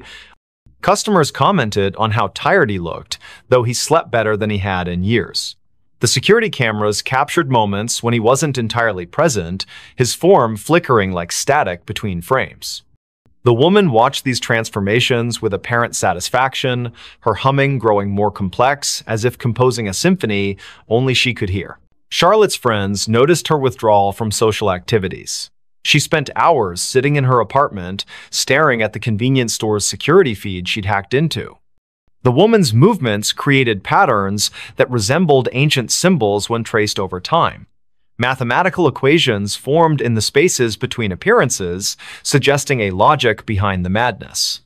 Yet each revelation came at a cost, fragments of Charlotte's personality chipped away, replaced by an understanding she couldn't articulate. The temperature in the store dropped steadily, creating condensation on the windows that spelled out words when viewed from certain angles. "Help me" appeared repeatedly, though none of them could determine if it was a plea or a command. The refrigeration units malfunctioned constantly, their contents freezing solid regardless of settings. Products aged rapidly on the shelves, some turning to dust within hours of stocking. Time itself seemed to warp around the woman, bending reality to accommodate her presence. Amelia's dreams became vivid and disturbing. She found herself wandering through endless aisles of forgotten stores, each one containing the same dark figure waiting patiently. The humming followed her into consciousness, becoming a constant companion that drowned out other sounds. Her colleagues at the hospital remarked on her improved intuition regarding patient care, though they couldn't explain how she knew things she shouldn't. The line between her world and the woman's realm blurred until she couldn't tell which side she belonged to. Lucas attempted to break the cycle by staying away from the store. For 3 days, he avoided King Street entirely, hoping distance would sever the connection. Instead, the woman's influence grew stronger.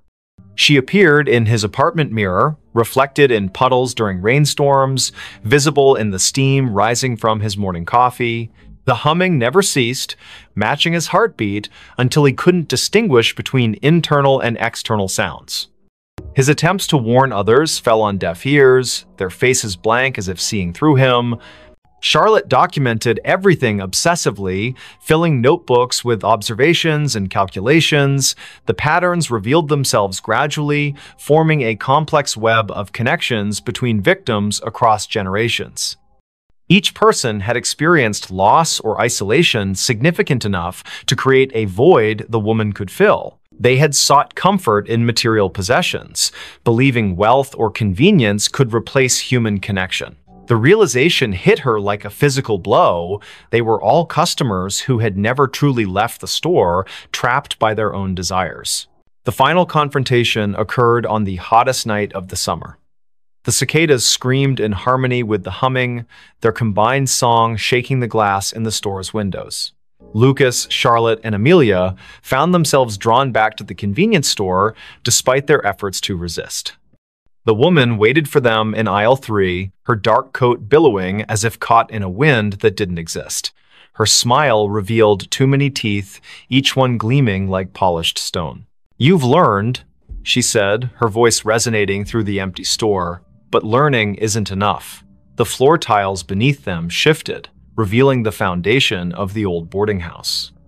Charred wood and ash filled the space where modern construction should have been. The security cameras captured everything perfectly, broadcasting their final moments to empty monitors throughout the building. One by one, they stepped forward, unable to resist the pull any longer. The store remained open for business the next day. New employees arrived, unaware of the previous staff. Customers browsed the aisles, selecting items they didn't need but couldn't refuse. In the security footage, dark figures moved among the shelves, their forms becoming clearer with each passing night. The humming continued, growing louder with each new victim drawn into its melody. And in aisle 3, the woman waited patiently, collecting souls who had forgotten what it meant to truly leave. Hookman left his claw behind. It was a chilly autumn evening in the small town of Willow Creek, where the air carried the scent of fallen leaves and damp earth. The clock struck 9:45 p.m. as Emily Carter sat nervously in her car, parked near the edge of a darkened forest at the end of Maple Lane.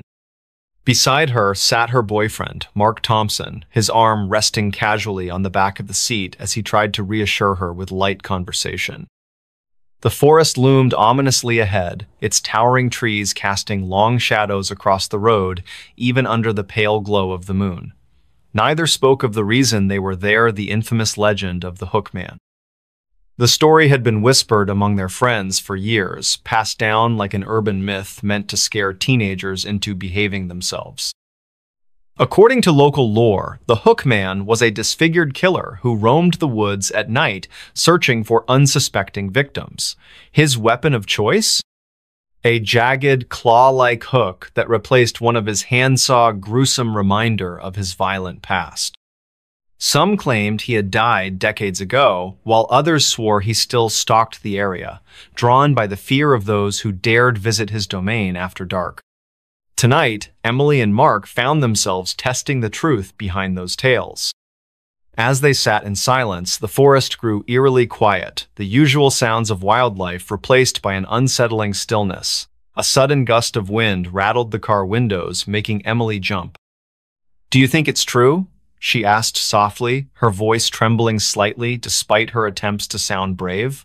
Mark chuckled nervously, though his grip on the steering wheel tightened involuntarily.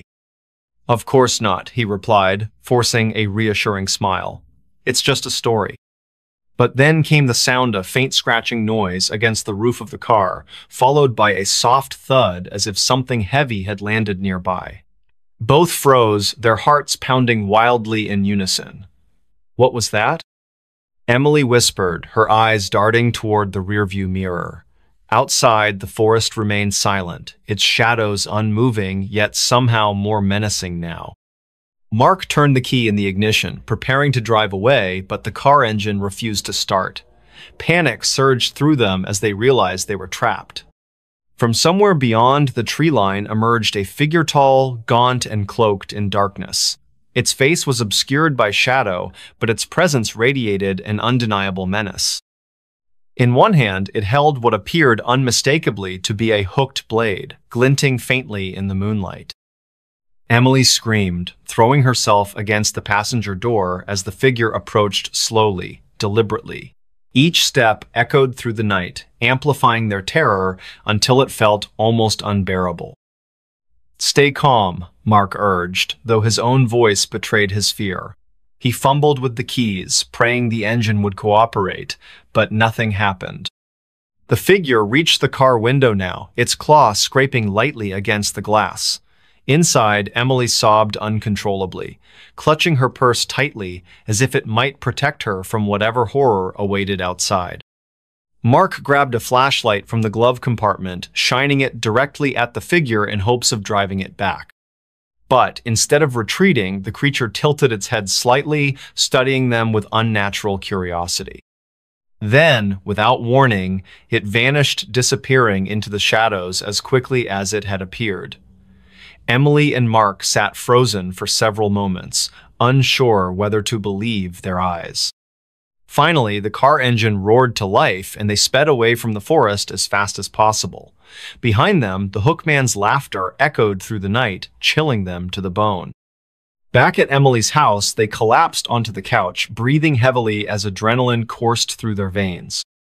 Their relief was short-lived, however, when Emily noticed something peculiar inside her Percy single, rust-stained claw resting among her belongings. Her breath caught in her throat as sheer terror gripped her body once again. "He left it behind," she stammered, her voice barely audible over the sound of her own pulse pounding in her ears. Mark examined the object closely, his fingers trembling slightly as he touched it. It was unmistakably Riala, grotesque relic of the Hookman's existence. Yet, how had it gotten there? Neither could remember opening their bags during the encounter, nor did they recall seeing him drop anything before disappearing.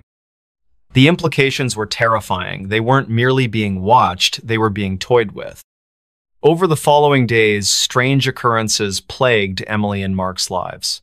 Shadows moved unnaturally in the corners of their vision, whispers filled the air even when no one else was present, and occasionally, They heard the faint scratching sound that reminded them all too vividly of that fateful night. Sleep became impossible, their minds replaying every detail of the encounter in endless loops. Desperate for answers, they consulted local historians and paranormal investigators, learning about similar cases involving the Hookman. Some claimed he acted out of vengeance, seeking retribution against those who mocked his deformity. Others believed he was bound to the forest, unable to leave its confines unless invited willingly by prey. Eventually, the strain became too much to bear. With nowhere else to turn, Emily and Mark sought refuge in separate cities, hoping distance might sever their connection to the entity haunting them. For a time, peace returned to their lives.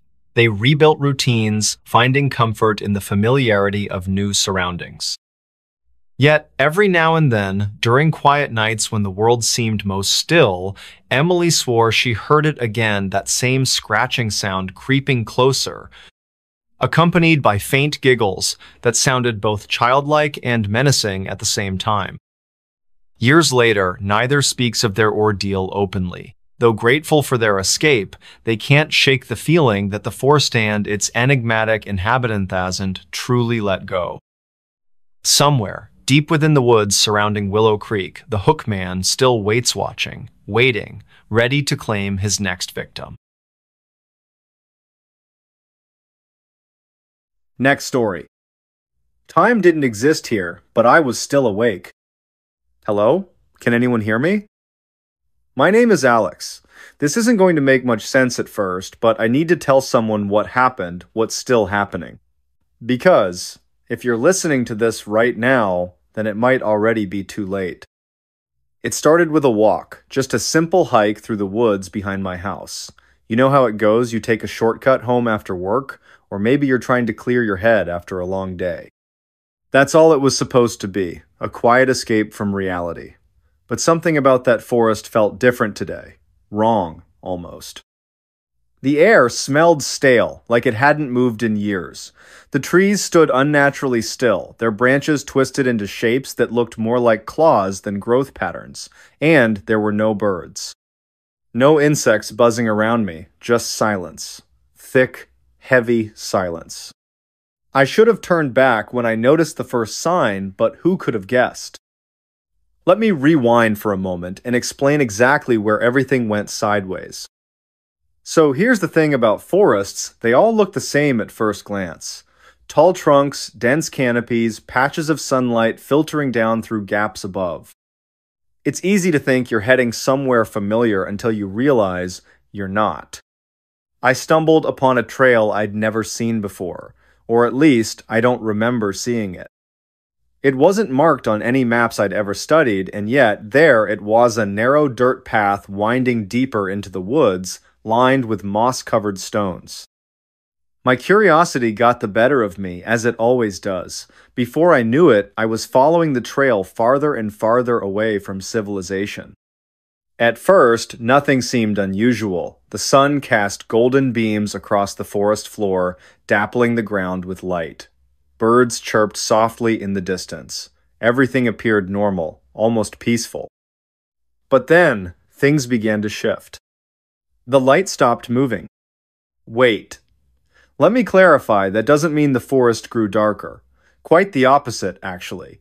The sunlight stayed fixed in place, hovering over the exact same spot on the ground, hour after hour. At least, that's what it felt like. Hours passed or so, I thought, but the shadows refused to budge. They remained frozen, trapped in time itself.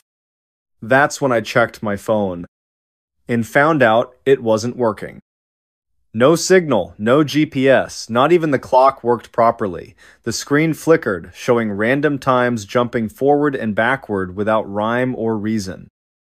1 minute it said 3:47 p.m., the next 12:02 a.m. Then it froze entirely, stuck on 6:18 p.m. 16:18. Forever. Panic bubbled up inside me, but I forced myself to stay calm. Maybe it was just interference from the trees. Maybe I needed to climb higher to get reception.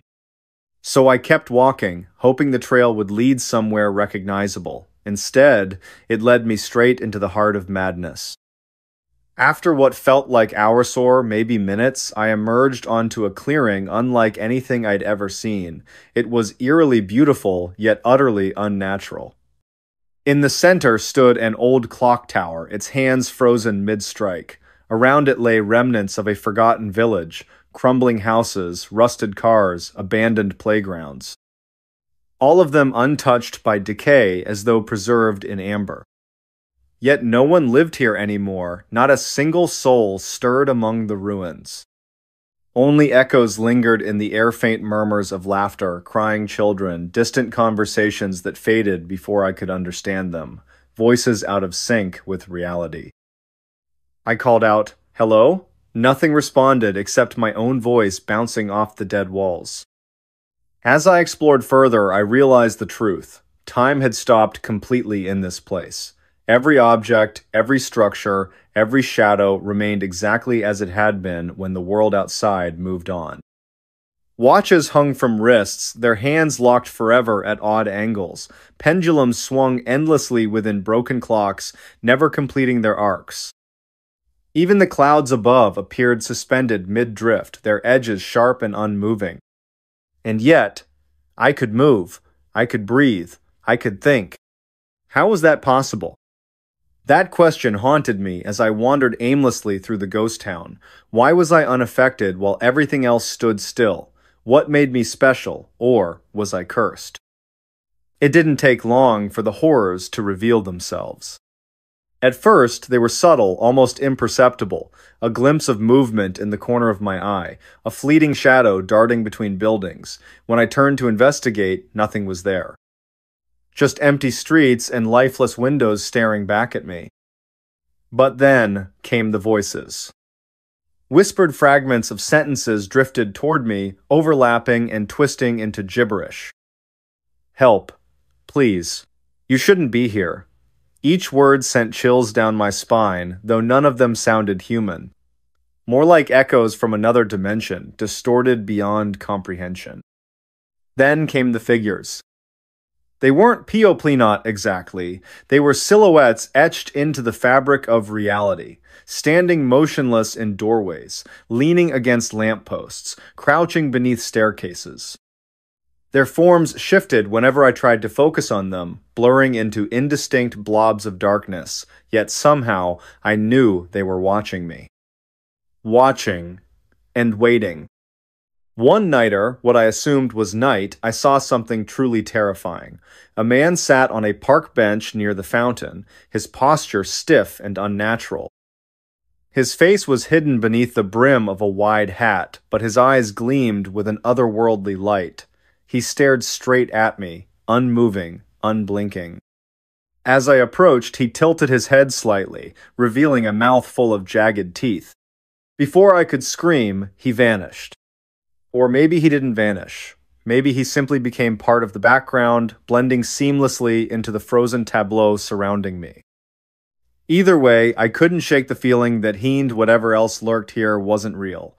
Not in the way I understood reality anyway. Days turned into weeks, or perhaps months. Without a functioning clock, it was impossible to tell. Time lost all meaning in this place. Hunger and thirst ceased to bother me. Sleep became unnecessary. My body adapted, or rather, it deteriorated. Slowly but surely, I began to lose pieces of myself. Memories faded. Faces blurred. Emotions dulled. The only constant was the creeping sensation of being watched. Always watched. Desperation drove me to try escaping over and over again. I retraced my steps along the trail that brought me here, only to find it looping back onto itself. Doors opened into brick walls. Windows showed reflections of places I'd never been. Maps crumbled to dust in my hands. Compasses spun wildly, refusing to point north. Eventually, I gave up trying to leave. There was nowhere to go, no one to save me. That's when the hallucinations started. At first, they were mild just flashes of color or strange smells wafting through the air. Then came the sounds. Footsteps trailing behind me, doors creaking open, whispers growing louder in my ear. Finally, the visions arrived. People materialized out of thin air, reaching for me with clawed hands. Buildings twisted and warped, melting into grotesque caricatures of themselves. Trees sprouted faces, grinning malevolently as I passed. Was I losing my mind, or was this place feeding off my fears, manifesting them into tangible nightmares? One day, or maybe it was the same day, repeating endlessly, I stumbled upon a journal tucked inside a dusty bookshelf in one of the abandoned houses. Its pages were yellowed and brittle, filled with frantic scribbles detailing experiences identical to mine. The writer described finding the forest, entering the village, realizing they were trapped. Over time, their entries grew shorter, more desperate, until finally, "It knows I'm here." Those words echoed in my mind long after I closed the journal. What was it? And why did it want us here? The answer hit me later during another endless loop through the village. While examining the clock tower more closely, I noticed something I hadn't seen before: carvings etched into the stone base. Symbols resembling ancient runes spiraled upward, forming intricate patterns that pulsed faintly with an inner glow. As I touched them, visions flooded my mind. I saw others like medicines, hundreds, maybe thousands, Saul caught in this timeless prison. Some screamed, others wept. A few smiled serenely, accepting their fate.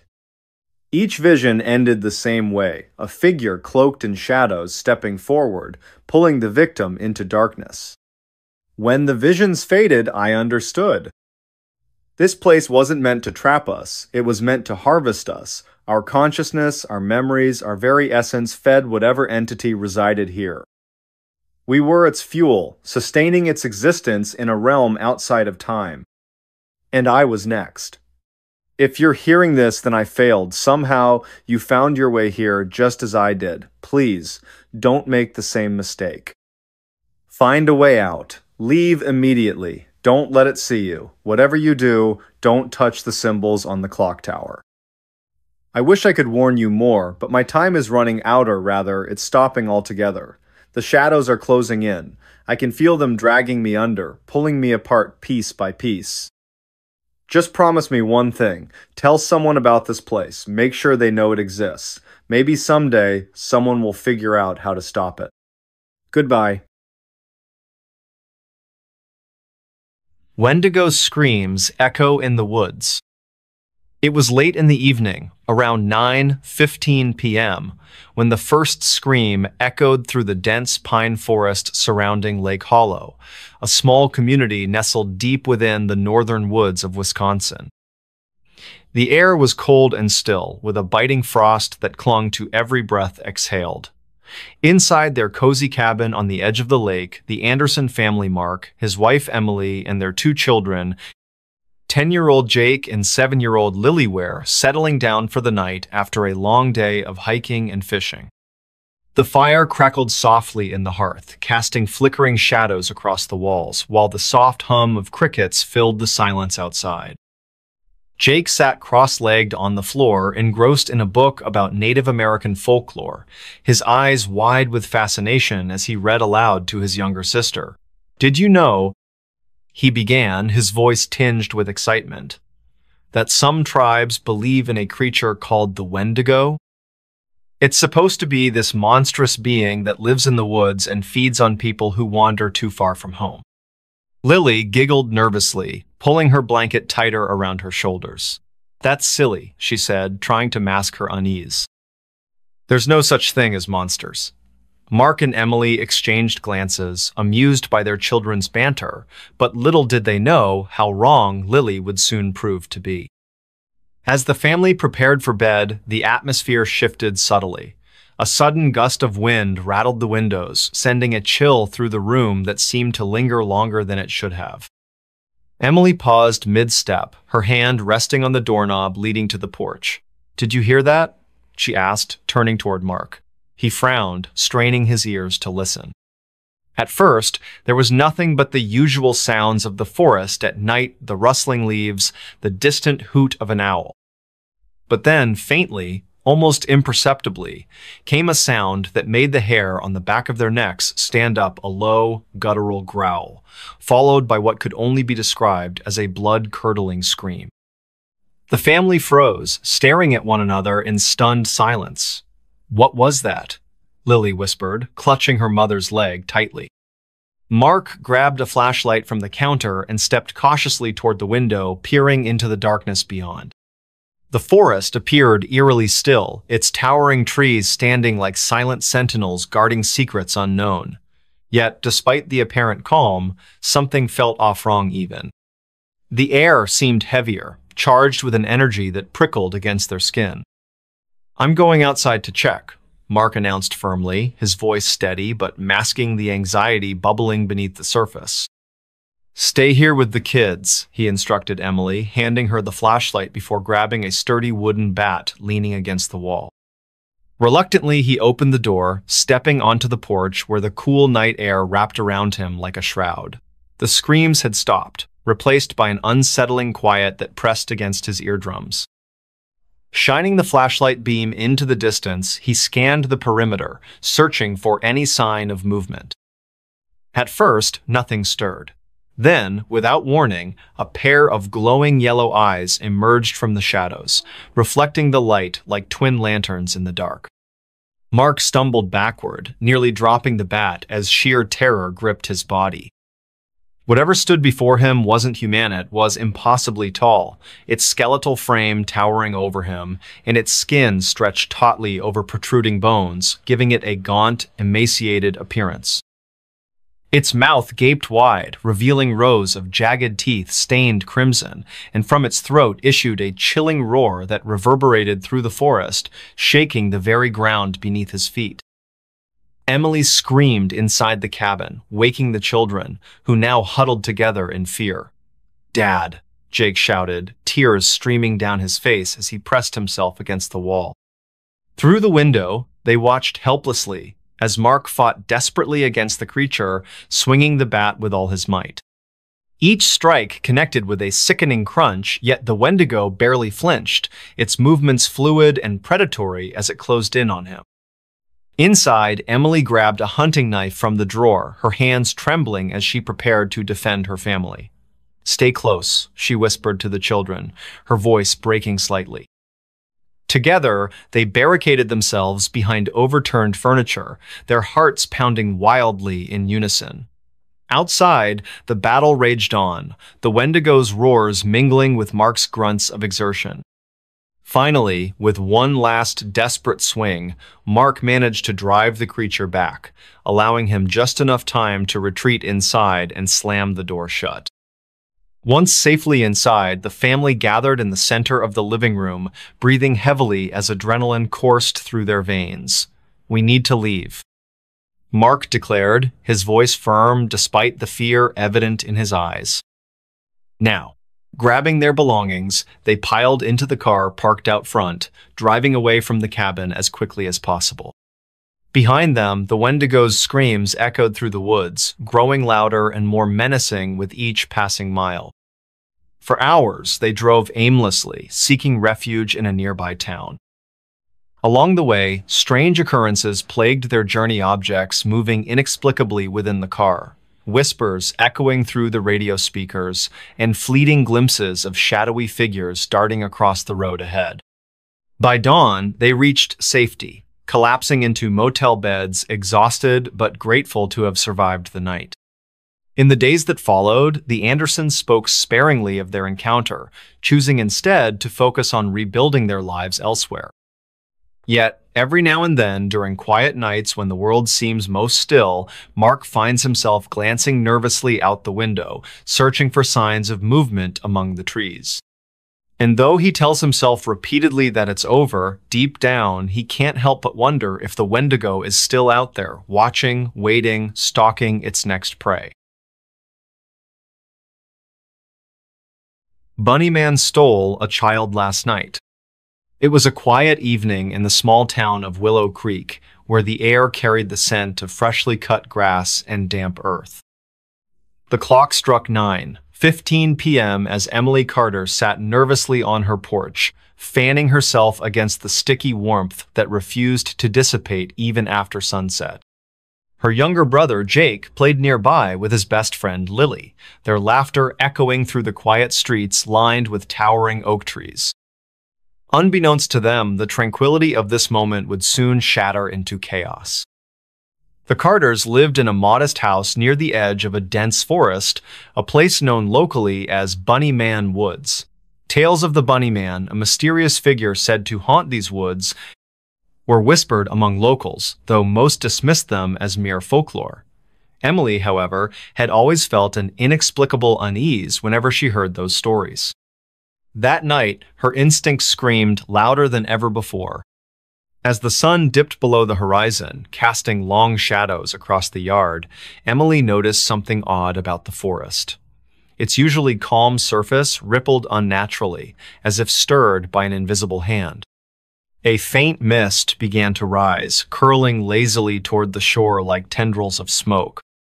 She dismissed it at first, chalking it up to the humidity, but then came the sound, a low, guttural growl carried on the breeze, haunting and otherworldly. It sent shivers down her spine, and she instinctively called out to Jake, urging him to come inside. "Jake, time to head home," Emily shouted, her voice cutting through the twilight. The children paused their game momentarily, glancing toward the house. But instead of obeying, Jake hesitated, drawn to the edge of the forest by some unseen force. "Just one more minute," he pleaded, his eyes wide with curiosity. Emily frowned, sensing the growing tension in the air, but reluctantly agreed, promising to keep a close eye on him. Minutes later, the atmosphere shifted dramatically. The sky darkened prematurely, clouds rolling in with unnatural speed, blotting out the stars and moon. A cold wind swept through the area, carrying with it the scent of salt and decay, unlike anything Emily had ever smelled before. The laughter of the children faded into silence, replaced by an oppressive stillness that pressed down on everything around them. And then, from somewhere beyond the tree line, came the sound again, this time clearer, closer, and unmistakably human. "Help me," cried a voice, high-pitched and filled with anguish, reverberating through the night. The words echoed in English, translating to "help me." Each syllable dripped with sorrow, yet beneath it lay a menace that made Emily's blood run cold. She turned sharply toward the forest, her heart pounding wildly in her chest. There, standing knee-deep in the shadows, was a figure cloaked in white, a man with long ears resembling those of a rabbit, his arms outstretched as if beckoning someone forward. "Jake!" Emily screamed, lunging toward her brother just as the child took another step closer to the edge. But it was too late. Before anyone could react, Jake slipped into the murky depths of the forest, vanishing beneath the thick canopy without so much as a splash. Panic surged through Emily as she dove in after him, fighting against the underbrush that seemed stronger than any natural force. Beneath the leaves, she saw shapes, moving sinister figures with hollow eyes and skeletal hands reaching out to drag her deeper.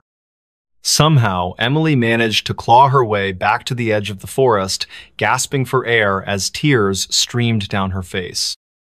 She searched frantically for any sign of Jake, calling his name over and over until her voice cracked from exhaustion. But there was nothing, no movement, no response, only the eerie silence broken occasionally by the distant echo of the bunny man's cries. Hours passed as searchlights scanned the forest edges and volunteers combed the woods, hoping against hope to find Jake alive. Days turned into weeks, and still no trace of the little boy emerged. The community mourned alongside the Carter family, offering condolences and sharing their own tales of encounters with the bunny man.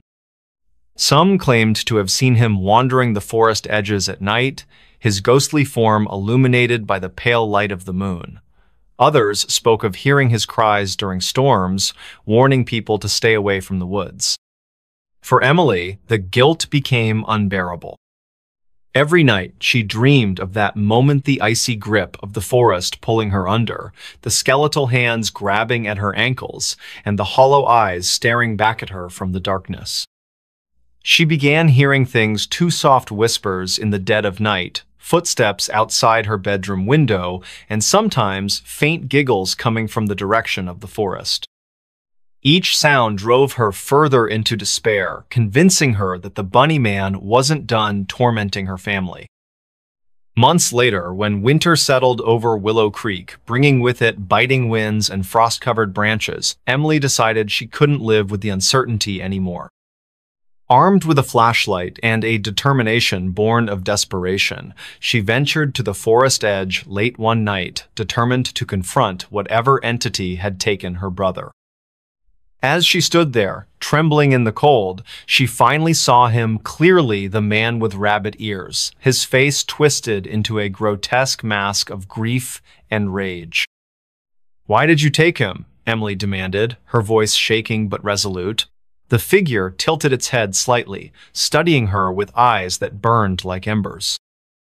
Then, without warning, it lunged forward, its translucent fingers brushing against Emily's cheek before retreating into the mist.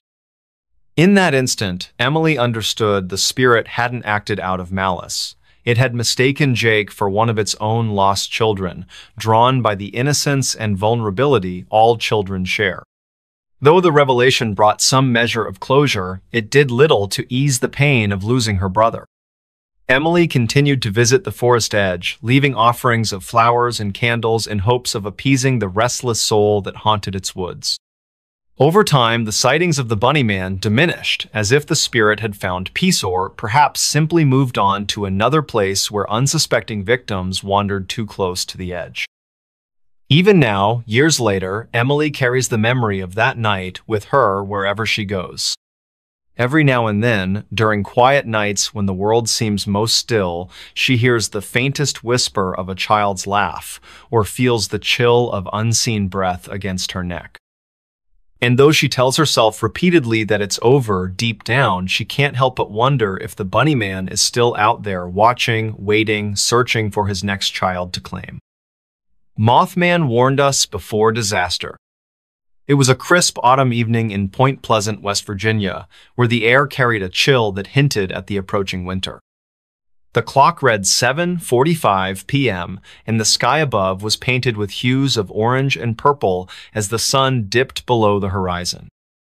In the small town nestled along the Ohio River, life moved at a leisurely pace, but tonight would be different for the Carter family: Michael, his wife Emily, and their teenage son Jake. Little did they know, an encounter with something extraordinary was about to change their lives forever. The Carter family had gathered in their living room after dinner, settling in for a quiet evening together. Michael sat on the couch reading a newspaper while Emily worked on a knitting project nearby. Jake, engrossed in a video game, occasionally paused to comment on the news stories his father shared aloud. The atmosphere was calm, almost serene, until a sudden gust of wind rattled the windows, startling them all. "What was that?" Emily asked, glancing toward the window. She rose from her seat and approached it cautiously, peering outside into the gathering darkness. Beyond the yard stretched a dense forest, its towering trees swaying gently in the breeze. At first glance, nothing seemed amiss. But then, out of the corner of her eye, she caught a flash of something large and winged soaring silently through the trees. Her breath hitched and she turned back to her family, her voice trembling slightly. "Did you see that?" Michael set down his newspaper, curiosity piqued. He joined Emily at the window, squinting into the distance. For a moment, there was nothing but the rustling leaves and chirping crickets. Then, without warning, the creature reappeared, a massive figure with wings spanning at least 10 feet, its glowing red eyes piercing through the shadows like twin beacons. It hovered briefly before disappearing into the depths of the forest, leaving behind an unsettling silence. Jake dropped his controller, rushing over to join his parents at the window. "What was that thing?" he whispered, his voice filled with awe and fear. Michael shook his head, unable to offer an explanation. None of them had ever seen anything like it before. As they stood there trying to process what they'd witnessed, a strange sensation settled over Thema feeling of being watched, as though unseen eyes lingered just beyond the tree line. Later that night, as the family prepared for bed, the memory of the winged creature continued to haunt them. Unable to shake the unease, Michael decided to do some research. He retrieved an old encyclopedia from the bookshelf and flipped through the pages, searching for any mention of similar sightings. To his surprise, he discovered references to a legendary entity known as the Mothmanna mysterious creature said to have appeared in Point Pleasant during the late 1960s, coinciding with a series of bizarre events culminating in a tragic disaster. The parallels between those accounts and their own experience were uncanny. The next morning, the Carters discussed their findings over breakfast. They agreed that the Mothman's reappearance couldn't be ignored. It felt like a warning, a sign of impending danger. Determined to uncover more information, they visited the local library where they met Mr. Jenkins, an elderly librarian who had lived in Point Pleasant for decades. His eyes widened when they mentioned the Mothman, and he nodded knowingly. "Ah, yes," he said solemnly. Many people dismissed it as mere folklore back then, but those who paid attention knew better. The Mothman always appears before tragedy strikes. His words sent shivers down their spines, but they pressed him for details. Mr. Jenkins recounted stories of other sightings of people describing the same glowing red eyes, the same silent flight, and the same ominous presence. He also spoke of the Silver Bridge collapse in 1967, which claimed the lives of 46 people, occurring shortly after the last reported sighting of the Mothman. The connection was undeniable, and the Carters left the library with a heavy sense of foreboding. Over the following days, strange occurrences began to unfold around Point Pleasant. Power outages plagued the town, leaving entire neighborhoods plunged into darkness. Strange noises echoed through the woods at night-low growls and haunting whispers that sent chills down the spines of anyone who heard them. Farmers reported livestock behaving erratically, refusing to enter certain areas near the riverbank. And then came the dreams, vivid nightmares plaguing each member of the Carter family, filled with images of collapsing structures and desperate screams. One evening, as the family sat together in the dim glow of candlelight due to another power outage, they heard a deafening screech that reverberated through the air, followed by the sound of flapping wings overhead. They rushed to the window, hearts pounding wildly, and saw the Mothman once again, this time perched atop a nearby telephone pole. Its red eyes locked onto theirs, staring intently as if delivering a final message. Without speaking, they understood the gravity of the situation. That night, the Carters made a decision. Packing only essentials, they left Point Pleasant, seeking refuge in a neighboring town. Days later, news broke of a catastrophic event. A major bridge connecting Point Pleasant to Ohio had collapsed under mysterious circumstances, mirroring the tragedy of decades past. Scores of people lost their lives, and the town was left reeling in shock and grief. Though grateful for their escape, the Carters couldn't help but wonder about the Mothman's true nature. Was it a harbinger of doom, or a guardian trying to warn humanity of dangers yet unseen? Whatever the case, one thing was certain: their lives had been forever altered by the encounter. Even now, years later, whenever they hear the distant cry of birds or catch glimpses of shadows moving in the twilight, they pause and remember the glowing red eyes that saved them from disaster. In the end, the Carters learned to live with the knowledge that some mysteries are best left unanswered. Yet, deep down, they remain convinced that the Mothman is still out there watching, waiting, ready to deliver its warnings to those willing to listen. Next story. The Clapping Man of Missouri. He only comes when you clap back. It all started with a whisper in the wind, or so it seemed. I was sitting on the porch of my uncle's cabin late one evening, sipping lukewarm coffee and staring out into the darkness that stretched endlessly beyond the edge of town.